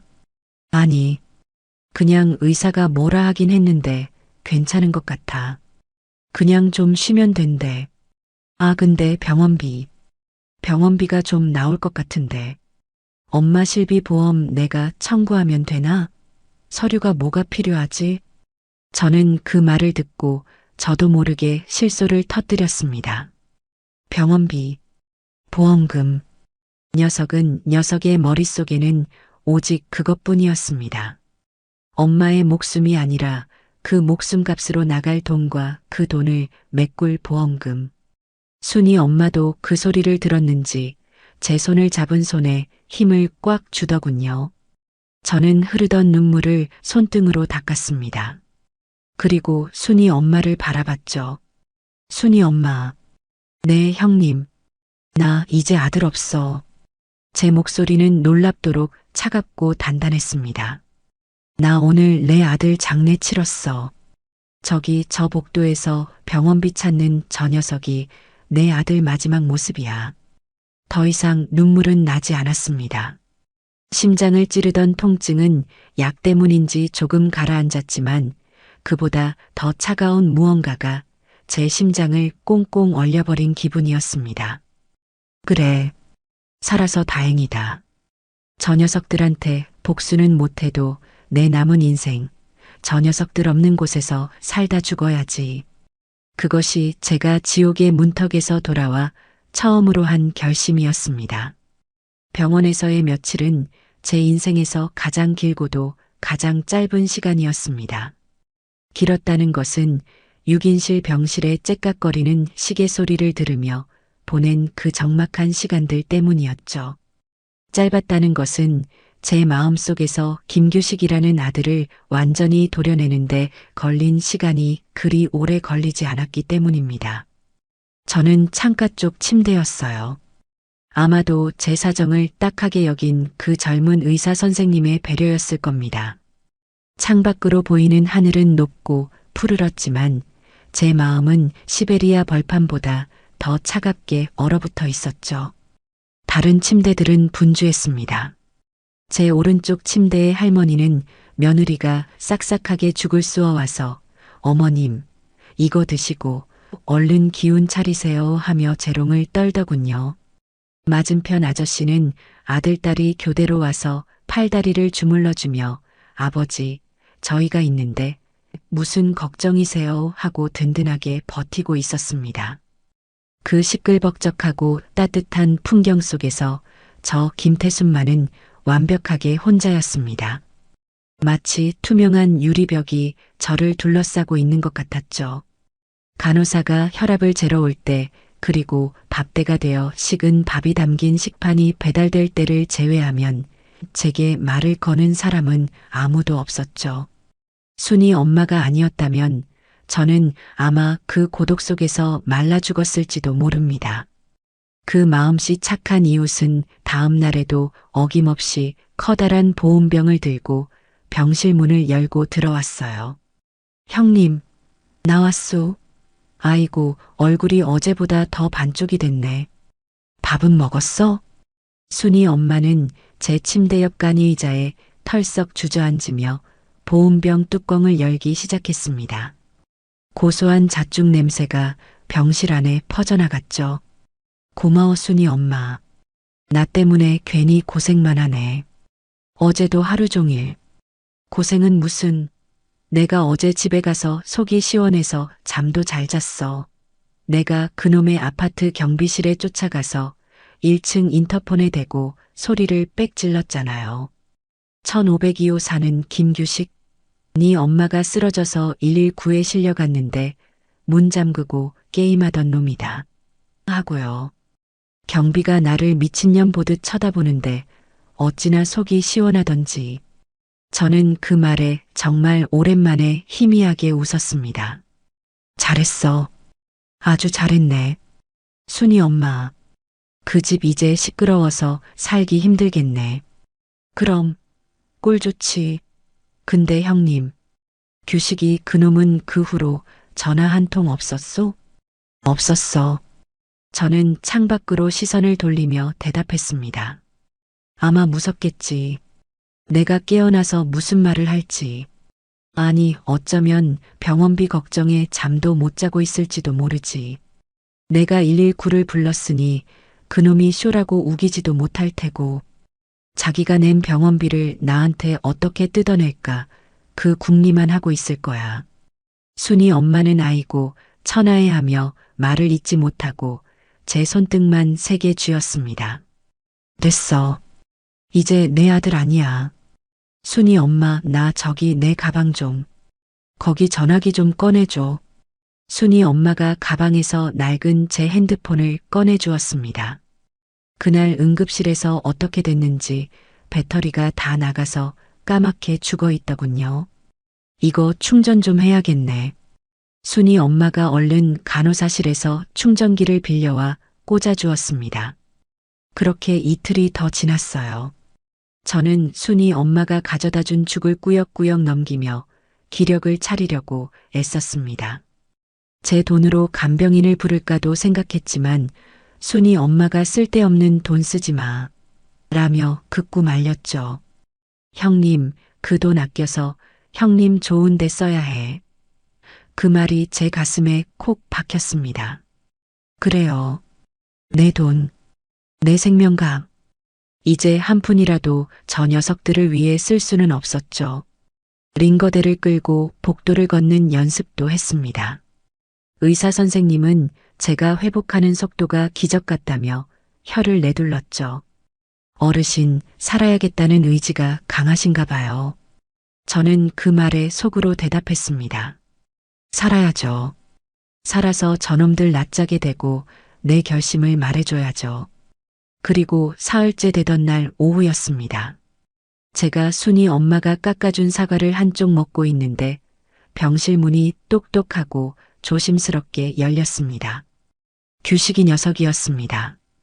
그 며칠 사이에 얼굴이 정말 반쪽이 되어 있더군요. 씻지도 못했는지 수염은 덥수룩하고 눈은 퀭하니 죽어 있었습니다. 목에 걸려 있던 그 꼴 보기 싫은 헤드폰은 없었지만 그 눈빛은 여전히 불안하고 초조해 보였어요. 제 옆에 앉아있던 순이 엄마가 녀석을 보자마자 야, 네가 여길 어디라고 하며 자리에서 벌떡 일어났습니다. 나가. 당장 안 나가. 이모, 저 엄마 좀 뵈러. 누가 네 엄마야? 네 엄마는 그날 네가 문 잠갔을 때 죽었어, 이놈아. 순이 엄마가 녀석의 멱살이라도 잡을 듯이 달려들자 제가 조용히 손을 들었습니다. 순이 엄마 괜찮아. 나가 있어줘. 나 저 녀석이랑 할 말이 좀 있어. 형님, 그래도 나가 있어. 금방 끝나. 제 목소리에는 그 어떤 감정도 실려 있지 않았습니다. 순이 엄마는 그런 제 모습을 보더니 알았소 하더니 규식이 녀석을 어깨로 탁 치고는 병실 밖으로 나가버렸죠. 쾅! 문이 닫히고 6인실 병실에는 저와 녀석 단둘만 남았습니다. 다른 침대의 환자들과 보호자들이 숨을 죽이고 이쪽을 쳐다보는 게 느껴졌어요. 녀석은 차마 제 침대 가까이 오지도 못하고 문간에 서서 제 눈치만 살폈습니다. 엄마, 몸은 좀 괜찮아? 저는 대답하지 않았습니다. 그저 녀석의 얼굴을 제 배 아파 나았지만 이제는 남보다 못한 저 끔찍한 괴물의 얼굴을 빤히 쳐다봤죠. 녀석은 제 시선을 견디지 못하고 고개를 푹 숙였습니다. 저 의사 선생님이 오늘 퇴원해도 된대서 수속 밟으러. 녀석은 횡설설하며 가방에서 누런 서류 봉투 하나를 꺼냈습니다. 이거 병원비 수납은 내가 일단 했어. 카드로 할부로. 근데 엄마, 이게 시술비가 생각보다 너무 많이 나와서. 녀석은 드디어 본론을 꺼내려는 모양입니다. 제 침대 옆으로 마지못해 다가오더군요. 그 걸음걸이가 마치 사형장으로 끌려오는 죄수 같았죠. 보험 들어둔 거 있지? 예전에 내가 관리한다고 했던 거. 실비. 그거 청구해야 하는데. 참 기가 막혔습니다. 죽을 고비를 넘긴 저에게 괜찮으시냐는 물음보다 죄송하다는 사과보다 보험금이 먼저였습니다. 제가 만약 저 차가운 수술대 위에서 죽었더라면 녀석은 아마 지금쯤 사망보험금을 청구하러 뛰어다니고 있었겠죠. 저는 아주 천천히 그리고 또박또박 입을 열었어요. 영미는 괜찮아? 제 입에서 며느리 이름이 나오자 규식이 녀석의 눈이 화들짝 커졌습니다. 제가 며느리를 걱정이라도 하는 줄 알았나 봐요. 영미, 걔 그날 엄청 놀라서 이틀 동안 밥도 못 먹고. 놀랐겠지. 비싼 젖병이 깨졌는데. 제 말에 규식이 녀석의 얼굴이 하얗게 질렸습니다. 아니 엄마. 그게 젖병 때문이 아니라 엄마 쓰러져서. 코코는? 저는 녀석의 말을 잘랐습니다. 그게 많이 놀랐다면서. 영미가 그러던데. 30만 원짜리 미용하고 왔는데 119 구급대원들 때문에 스트레스 받아서 어떡한데? 밥은 잘 먹어? 엄마, 그 비싼 대리석 바닥은? 신발 자국 다 지웠어? 영미가 그거 닦느라 고생 많았겠다. 안 그래도 애 보느라 예민한 사람인데. 저는 웃고 있었습니다. 제 입꼬리가 경련하듯 올라가는 게 느껴졌죠. 규식이 녀석은 공포에 질린 표정으로 저를 바라봤어요. 마치 귀신이라도 보는 사람처럼 뒷걸음질까지 쳤습니다. 엄마, 왜 그래? 무섭게. 나 잘못했어. 엄마, 무서워? 너가? 저는 링거대를 붙잡고 상체를 천천히 일으켰습니다. 정말 무서운 게 뭔지 너가 아직 모르는구나, 규식아. 너가 한 짓이 얼마나 무서운 짓인지. 서류, 이리 내놔. 저는 녀석의 손에서 서류 뭉치를 낚아챘습니다. 입원 확인서, 진료비 세부 내역서, 빽빽한 숫자들을 보니 어지간히도 많이 나온 모양입니다. 그리고 보험금 청구 동의서가 보였죠. 피보험자 김태순.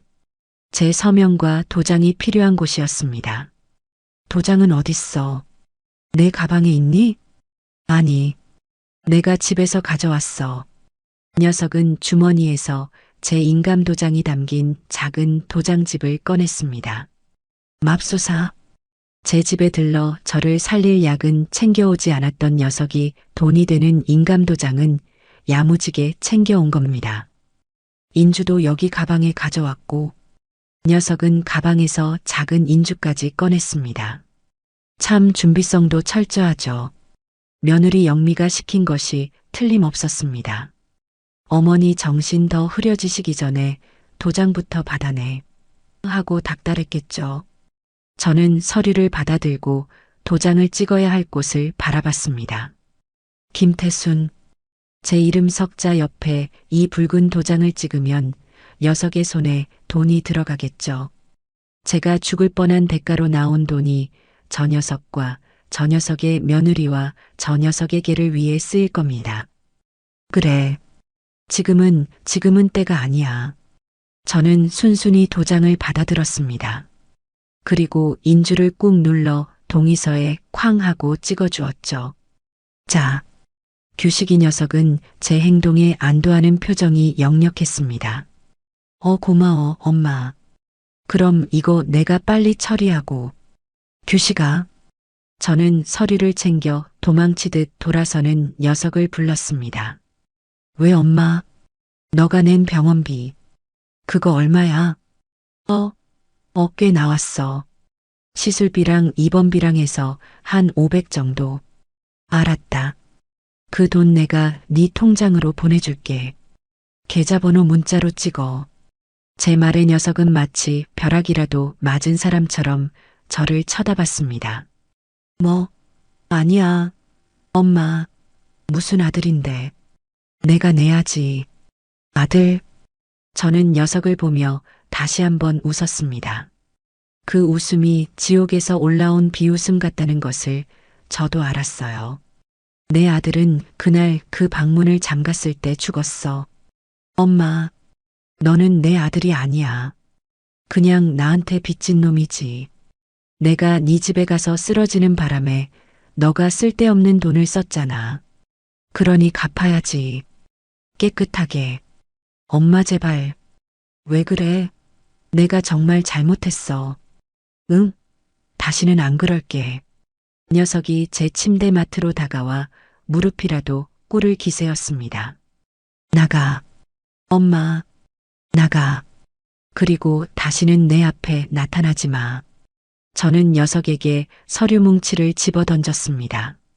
서류들이 후두둑 소리를 내며 바닥에 흩어졌죠.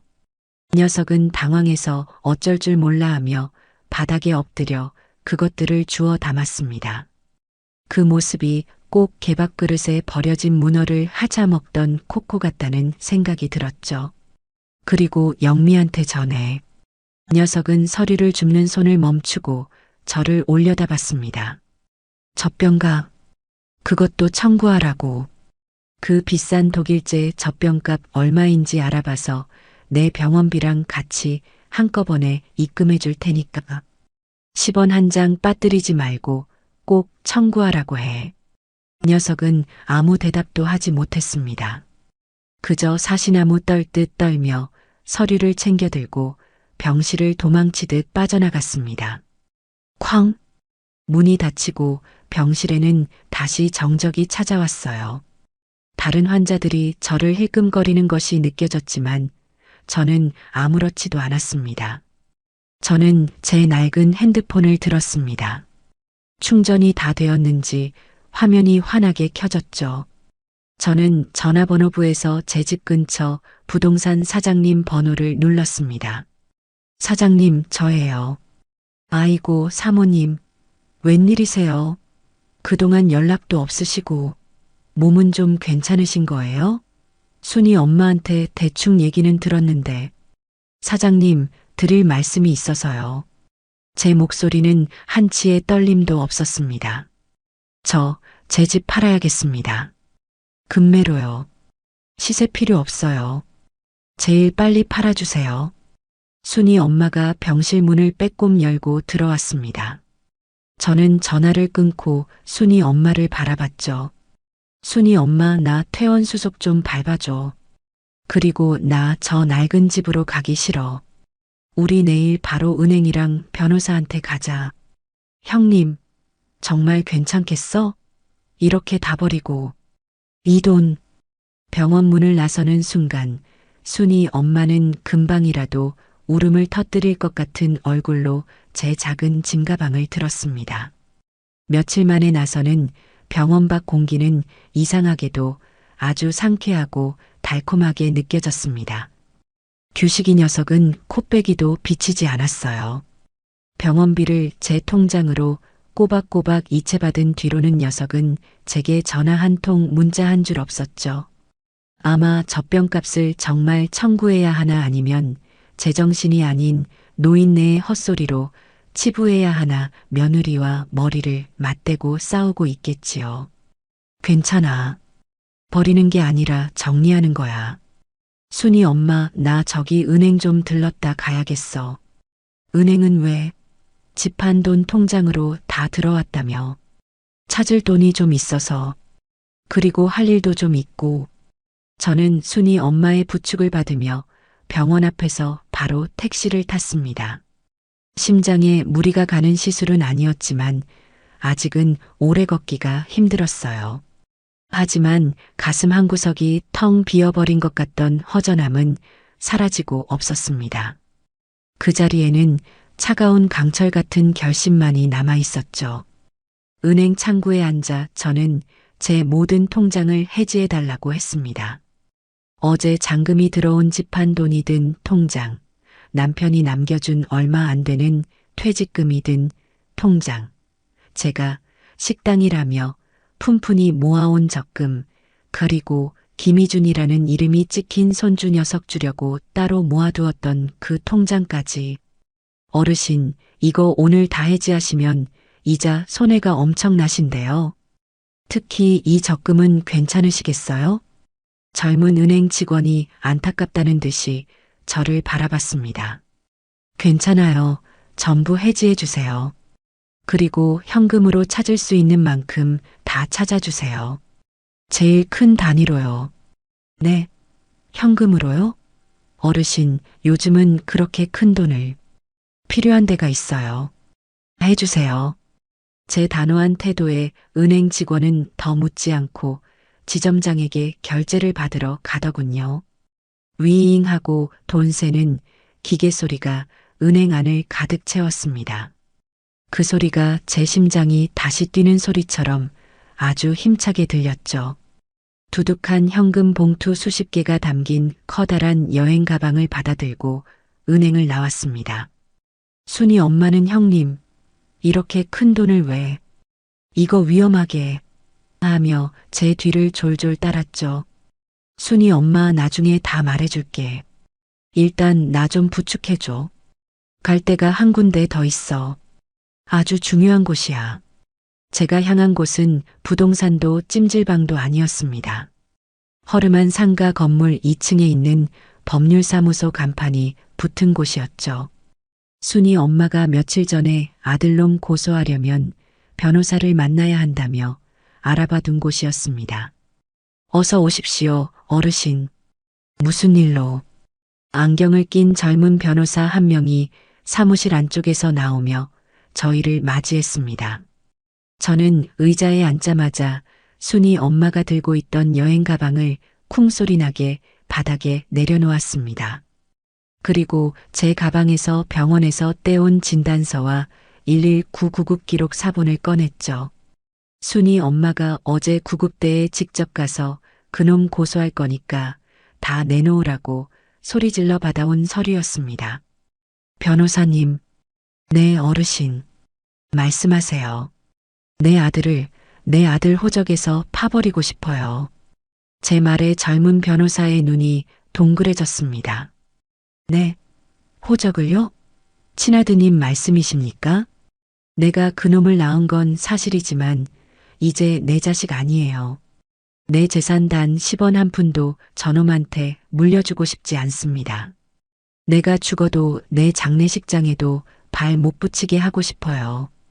저는 그날 병원에서 있었던 일, 아니 그 전부터 며느리에게 당했던 모욕, 문어를 개밥으로 줬던 일, 저를 소파에도 못 앉게 했던 일, 깨의 생수와 제 정수기 물을 차별하던 일, 그리고 제가 쓰러졌을 때 쉬하지 말라며 문을 잠가버린 아들의 만행까지 하나도 빼놓지 않고 전부 털어놓았습니다.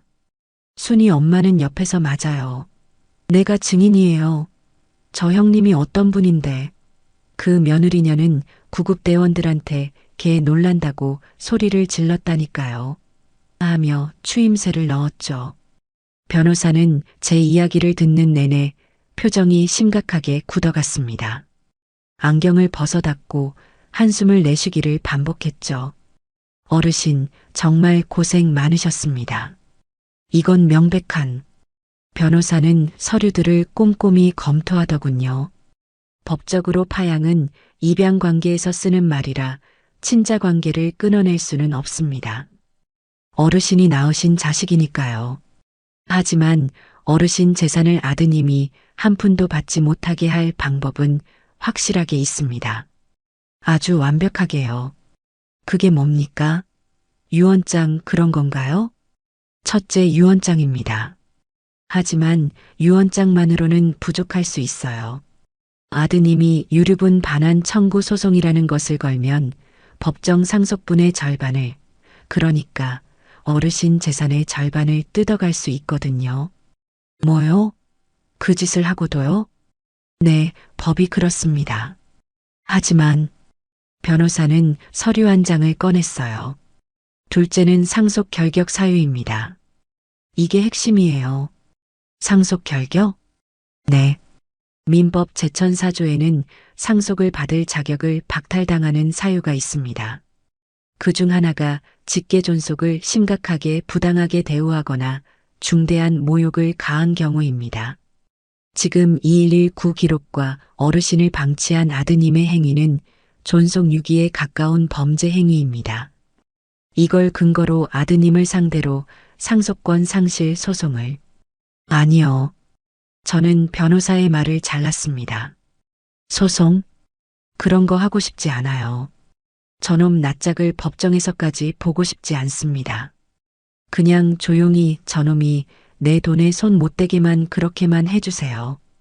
유류분 그것까지도요. 변호사는 잠시 고민하더니 제 앞에 놓인 여행 가방을 흘깃봤습니다. 어르신, 방법이 하나 있긴 합니다. 소송보다 더 확실한 방법이죠. 그게 뭡니까?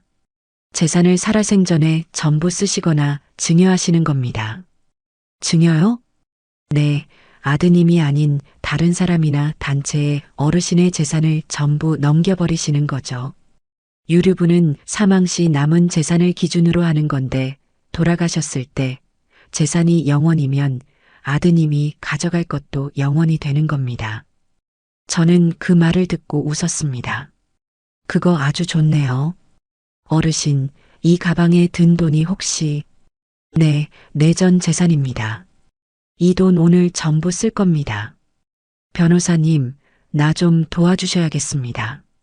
저는 그 자리에서 제 인생의 마지막이자 가장 중요한 계약을 했습니다. 변호사는 제 뜻에 따라 제 전 재산을 관리할 신탁 계약서를 작성했습니다. 그리고 그 재산의 첫 번째 사용처를 정했죠. 변호사님, 이 돈의 일부는 제가 죽을 때까지 저를 위해 쓸 겁니다. 그리고 나머지는 전부 사회에 환원할 겁니다. 나 같은 늙은이들, 자식한테 버림받고 죽어가는 노인들, 그런 사람들 쓰는데 기부할 거예요. 제 단호한 말에 변호사는 잠시 저를 바라보더니 이내 고개를 끄덕였습니다. 알겠습니다, 어르신. 그럼 지금 바로 공증 절차를 진행해 드리겠습니다. 어르신의 전 재산은 어르신이 지정하는 복지재단과 또 한 군데 그곳에 기부되며 아드님 김규식 씨에게는 단 1원도 지급되지 않는다는 내용으로요. 네, 그렇게 해주세요. 저는 그 자리에서 제 인생의 마지막 도장을 찍었습니다. 제가 젖병값 대신 찍어준 그 도장이 아니었어요. 제 영혼을 건 제 마지막 자존심이 담긴 도장이었죠. 법률사무소를 나오니 해가 뉘엿뉘엿 지고 있었습니다. 순이 엄마는 형님, 정말 다 기부하게? 하며 안타까워했지만 제 마음은 날아갈 것처럼 가벼웠습니다. 순이 엄마와 마지막 저녁을 먹고 저는 택시를 탔습니다. 순이 엄마는 제가 어디로 가는지 끝까지 묻지 않았죠. 형님, 몸 건강해야 해. 꼭 행복해야 해. 택시 창문 밖으로 순이 엄마가 손수건을 흔들며 우는 모습이 점점 멀어졌습니다. 그리고 저는 제 집으로 돌아갔습니다. 이제는 제 집이 아닌 남의 집이 된 그곳에요. 계약서상 제가 이틀은 더 머물 수 있었죠. 그날 밤 저는 안방 장롱 깊숙한 곳에서 낡은 오동나무 상자 하나를 꺼냈습니다. 규식이 녀석의 베넷저고리, 첫돌 때 신었던 탈의버선, 녀석이 초등학교 때 받아온 상장들, 대학교 합격 통지서, 그리고 녀석의 결혼사진까지 제 평생의 자랑이었고 보물이었던 것들이었습니다. 저는 그것들을 하나씩 거실 바닥에 펼쳐놓았습니다. 베넷저고리를 보며 이 녀석이 처음 제품에 안겼을 때의 그 따뜻함을 떠올렸습니다. 상장을 보며 어깨가 으쓱해져서 동네방네 자랑하고 다녔던 제 모습을 떠올렸죠. 결혼사진을 보며 저 요물 같은 며느리를 데리고 와 엄마 나 이 여자랑 결혼할래 하던 녀석의 행복해 보이던 얼굴을 떠올렸습니다. 규식아, 내 아들아. 눈물이 왈칵 쏟아졌습니다. 쉬하지 말라고 외치던 그 괴물이 이렇게 예쁜 내 아들이었다니. 저는 엉엉 울었습니다. 한참을 그렇게 제 죽은 아들의 유품을 끌어안고 울었죠. 그리고 울음이 그쳤을 때 저는 옥상으로 올라갔습니다. 순이 엄마가 쓰는 낡은 양철 쓰레기통을 빌렸죠. 저는 그 오동나무 상자 안의 모든 것을 그 쓰레기통 안에 쏟아부었습니다. 베넷저고리 상장, 합격 통지서, 그리고 활짝 웃고 있는 규식이와 영미의 결혼 사진까지. 차르륵. 기름을 붓고 라이터로 불을 붙였습니다. 활활. 불길이 제 보물들을 삼키기 시작했습니다.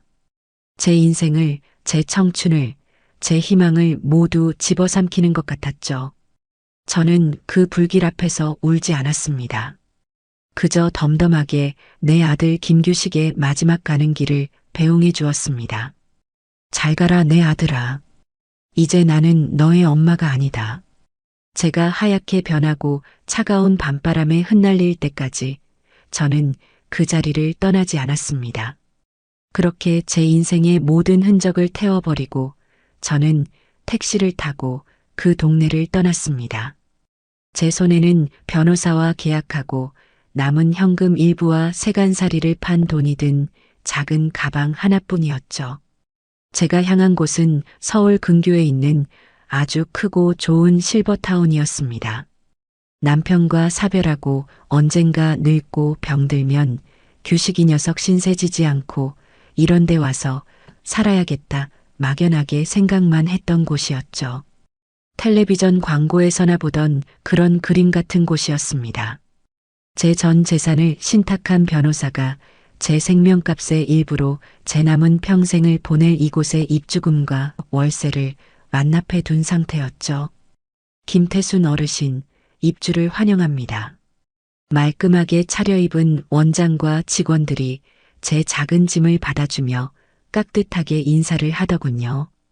제가 배정받은 방은 햇살이 아주 잘 드는 남향의 1인실이었습니다. 작은 거실과 침실이 딸려 있었고 창밖으로는 사계절 내내 꽃이 핀다는 아주 넓고 푸른 정원이 내다보였죠. 어르신, 식사는 하루 세 끼 모두 호텔식 뷔페로 제공되고요. 불편하신 곳 있으시면 저기 호출벨 누르시면 24시간 상주하는 의료진이 바로 달려올 겁니다. 그리고 월요일에는 가요 교실, 화요일에는 서예, 수요일에는 수묵화, 원하시는 프로그램 마음껏 이용하시면 됩니다. 물리치료실과 수영장도 완비되어 있습니다. 저는 그 직원의 설명을 들으며 창밖의 정원을 바라봤습니다. 따뜻하다. 아들 녀석 집의 그 차가운 대리석 바닥과는 비교도 할 수 없는 따뜻함이었습니다. 아파도 쉬한다고 욕먹을까봐 두려워할 필요도 없었죠. 그곳에서의 생활은 제 평생 처음 겪어보는 천국이었습니다. 아침이면 새소리에 눈을 떴고 영양사가 제 건강 상태에 맞춰 짜준 따뜻하고 맛있는 식사를 먹었습니다. 오후에는 저와 비슷한 처지의 혹은 자식들에게 효도받으며 이곳에 오신 아주 활기차고 고운 노인들과 함께 가림조 거리고 노래도 배웠죠. 아들 녀석 눈치 보며 플라스틱 의자에 앉을 필요도 개보다 못한 물을 마실 필요도 없었습니다. 저는 특히 수묵화에 재능이 있다는 칭찬을 들었어요. 난을 치고 대나무를 그리다 보면 제 마음속의 응어리들이 먹물과 함께 씻겨나가는 기분이었습니다. 그렇게 한 달쯤 지났을까요? 저는 제 생명값의 일부를 변호사에게 말했던 또 한 군데의 의미 있는 곳에 쓰기로 마음먹었습니다. 저는 그날 변호사와 함께 제 발로 그 소방서를 찾아갔습니다. 저를 구해준 그 구급대원들이 있는 곳이었죠. 저 환자분, 그날 제게 산소 마스크를 씌워주었던 그 젊은 대원분이 저를 알아보고는 화들짝 놀라더군요. 아이고 어르신, 이렇게 건강해지셨네요. 정말 다행입니다. 그 대원분은 제 손을 덥석 잡고 마치 자기 어머니라도 만난 것처럼 기뻐해 주었습니다. 덕분에요, 대원님들. 아니었으면 전 이 세상 사람 아니었겠죠. 그날 제 아들 방 문을 부수고 들어와 주셔서 정말 감사합니다. 아닙니다, 어르신. 저희가 할 일을. 저는 변호사가 준비해온 서류와 기부금 증서를 내밀었습니다. 이건 제 작은 성의입니다. 네, 어르신, 이게 뭡니까? 제 생명값입니다. 받아주세요. 여기 소방서 소방관님들 복지를 위해 써주세요. 방화복도 낡은 것 같던데 좋은 걸로 바꾸시고요. 저처럼 위험한 순간에 더 많은 사람 구해달라고 드리는 제 뇌물입니다. 봉투 안에는 1억 원짜리 기부 증서가 들어 있었죠. 대원부는 기겁하며 손사래를 쳤지만 저는 이거 안 받으시면 저 여기서 또 쓰러질 겁니다 하고 엄포를 놓았습니다. 결국 소방서장님까지 나오시고 저는 그 돈을 소방관 복지재단에 기부하는 형식으로 전달하고 나왔죠. 소방서장님과 대원분들이 문 밖까지 나와 저에게 거수 경례를 붙여주었습니다. 저는 태어나서 처음으로 그렇게 큰 존경을 받아봤습니다. 여보, 나 잘했죠? 하늘을 보는데 먼저 간 남편이 아주 환하게 웃어주는 것 같았습니다. 그리고 그로부터 며칠 뒤 제가 실버타운 정원에서 새로 사귄 그림 동무들과 차를 마시며 담소를 나누고 있는데 저 멀리서 아주 시끄러운 소리가 들려왔습니다. 김태순 여사, 어디 있어? 익숙한, 아니, 제 기억 속에서 이미 지워버린 목소리였습니다. 규식이 녀석이었죠. 녀석과 며느리 영미가 어떻게 알았는지 이곳 로비까지 쳐들어온 겁니다. 말끔한 제복을 입은 경비원들이 어르신, 면회는 예약하셔야 합니다. 라며 말리는데도 영미는 비켜. 우리 엄마야. 니들이 뭔데 막아. 하며 악을 쓰고 있었죠. 어머니, 여기 계셨어요. 녀석들은 정원에 앉아있는 저를 발견하고는 빚쟁이라도 만난 것처럼 맹수처럼 달려들었습니다. 그 모습이 어찌나 흉하고 볼품없던지요. 한 달여 만에 본 녀석들의 얼굴은 아주 초췌하고 분노로 이글거리고 있었습니다. 어머니, 지금 제정신이세요? 영미가 먼저 제 찻잔을 탁 하고 내리치며 소리를 질렀습니다. 뜨거운 찬물이 쏟아져 제 손등을 적셨지만 저는 눈 하나 깜짝하지 않았죠. 저희 상의도 없이 그 집을 팔아요? 그 집이 어떤 집인데? 그 집 당연히 우리 이준이 줄 거 아니었어요. 그 집 팔아서 우리 이준이 유학 보낼 거였는데. 그리고 돈은 그 돈 다 어디다 빼돌리셨어요. 저희가 그 돈 때문에 지금 규식이 녀석도 옆에서 거들더군요. 녀석의 목소리는 울음이 섞여 있었습니다. 엄마, 어떻게 우리한테 말 한마디 없이 우리가 그 돈 때문에 지금 대출 이자도 못 내서 집이 경매로 넘어가게 생겼다고. 엄마가 우리한테 이럴 수 있어? 아, 그랬군요. 녀석들은 제가 판 집값으로 자기들 빚을 갚을 생각이었던 겁니다. 제가 보험금에 도장을 찍어줄 때부터 제 재산은 이미 자기들 것이라고 생각하고 있었던 거죠. 그리고 소방서에 1억을 기부해? 엄마 미쳤어. 그 돈이 어떤 돈인데. 그 돈이면 우리 이자가 신문이라도 본 모양입니다. 익명의 노인, 소방서에 1억 쾌척. 그게 저인 줄은 귀신같이 알아냈네요. 저는 가만히 찻잔을 들었습니다. 그리고 입가에 묻은 차를 제 비단 손수건으로 우아하게 닦았죠. 시끄럽구나. 제 차가운 한마디에 두 녀석의 고함이 동시에 멈췄습니다. 여긴 너희 같은 것들이 소리 지를 곳이 아니야. 여기 계신 분들 다 점잖은 분들이시다. 뭐요? 어머니, 지금 저희 꼴이. 내 집? 그래요, 내 집이었지. 내 남편이랑 내가 평생 피땀 흘려본 내 집이었지. 너희 집이 아니라. 그리고 이준이 유학? 나한테 개밥그릇에 문어 쏟아붓는 며느리랑 엄마 죽어가는 거 보고 문 잠그는 아들한테 내 재산 줄 생각 없었는데. 돈? 그 돈 내 생명값이다. 너희가 쇼한다고 버려둔 내 목숨값이라고. 그 돈으로 119 대원님들 성에 표하고 남은 돈으로 나 이렇게 편안하게 살고 있다. 왜? 배 아프니? 엄마, 너가 길거리에 나앉게 생겼다고? 저는 규식이 녀석을 똑바로 쳐다봤습니다. 녀석의 눈이 제 기세에 눌려 파르르 떨리고 있었죠. 그럼 나가서 돈을 벌어야지.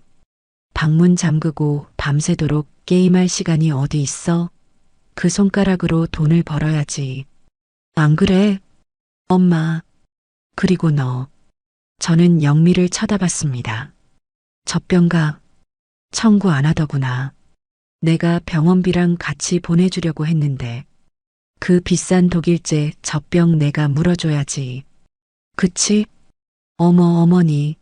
지금 저희 놀리시는 거예요. 놀리다니. 사실을 말하는 거지. 아, 그리고 코코는 잘 있니? 저는 정말 궁금하다는 듯이 물었어요. 그날 많이 놀랐을 텐데.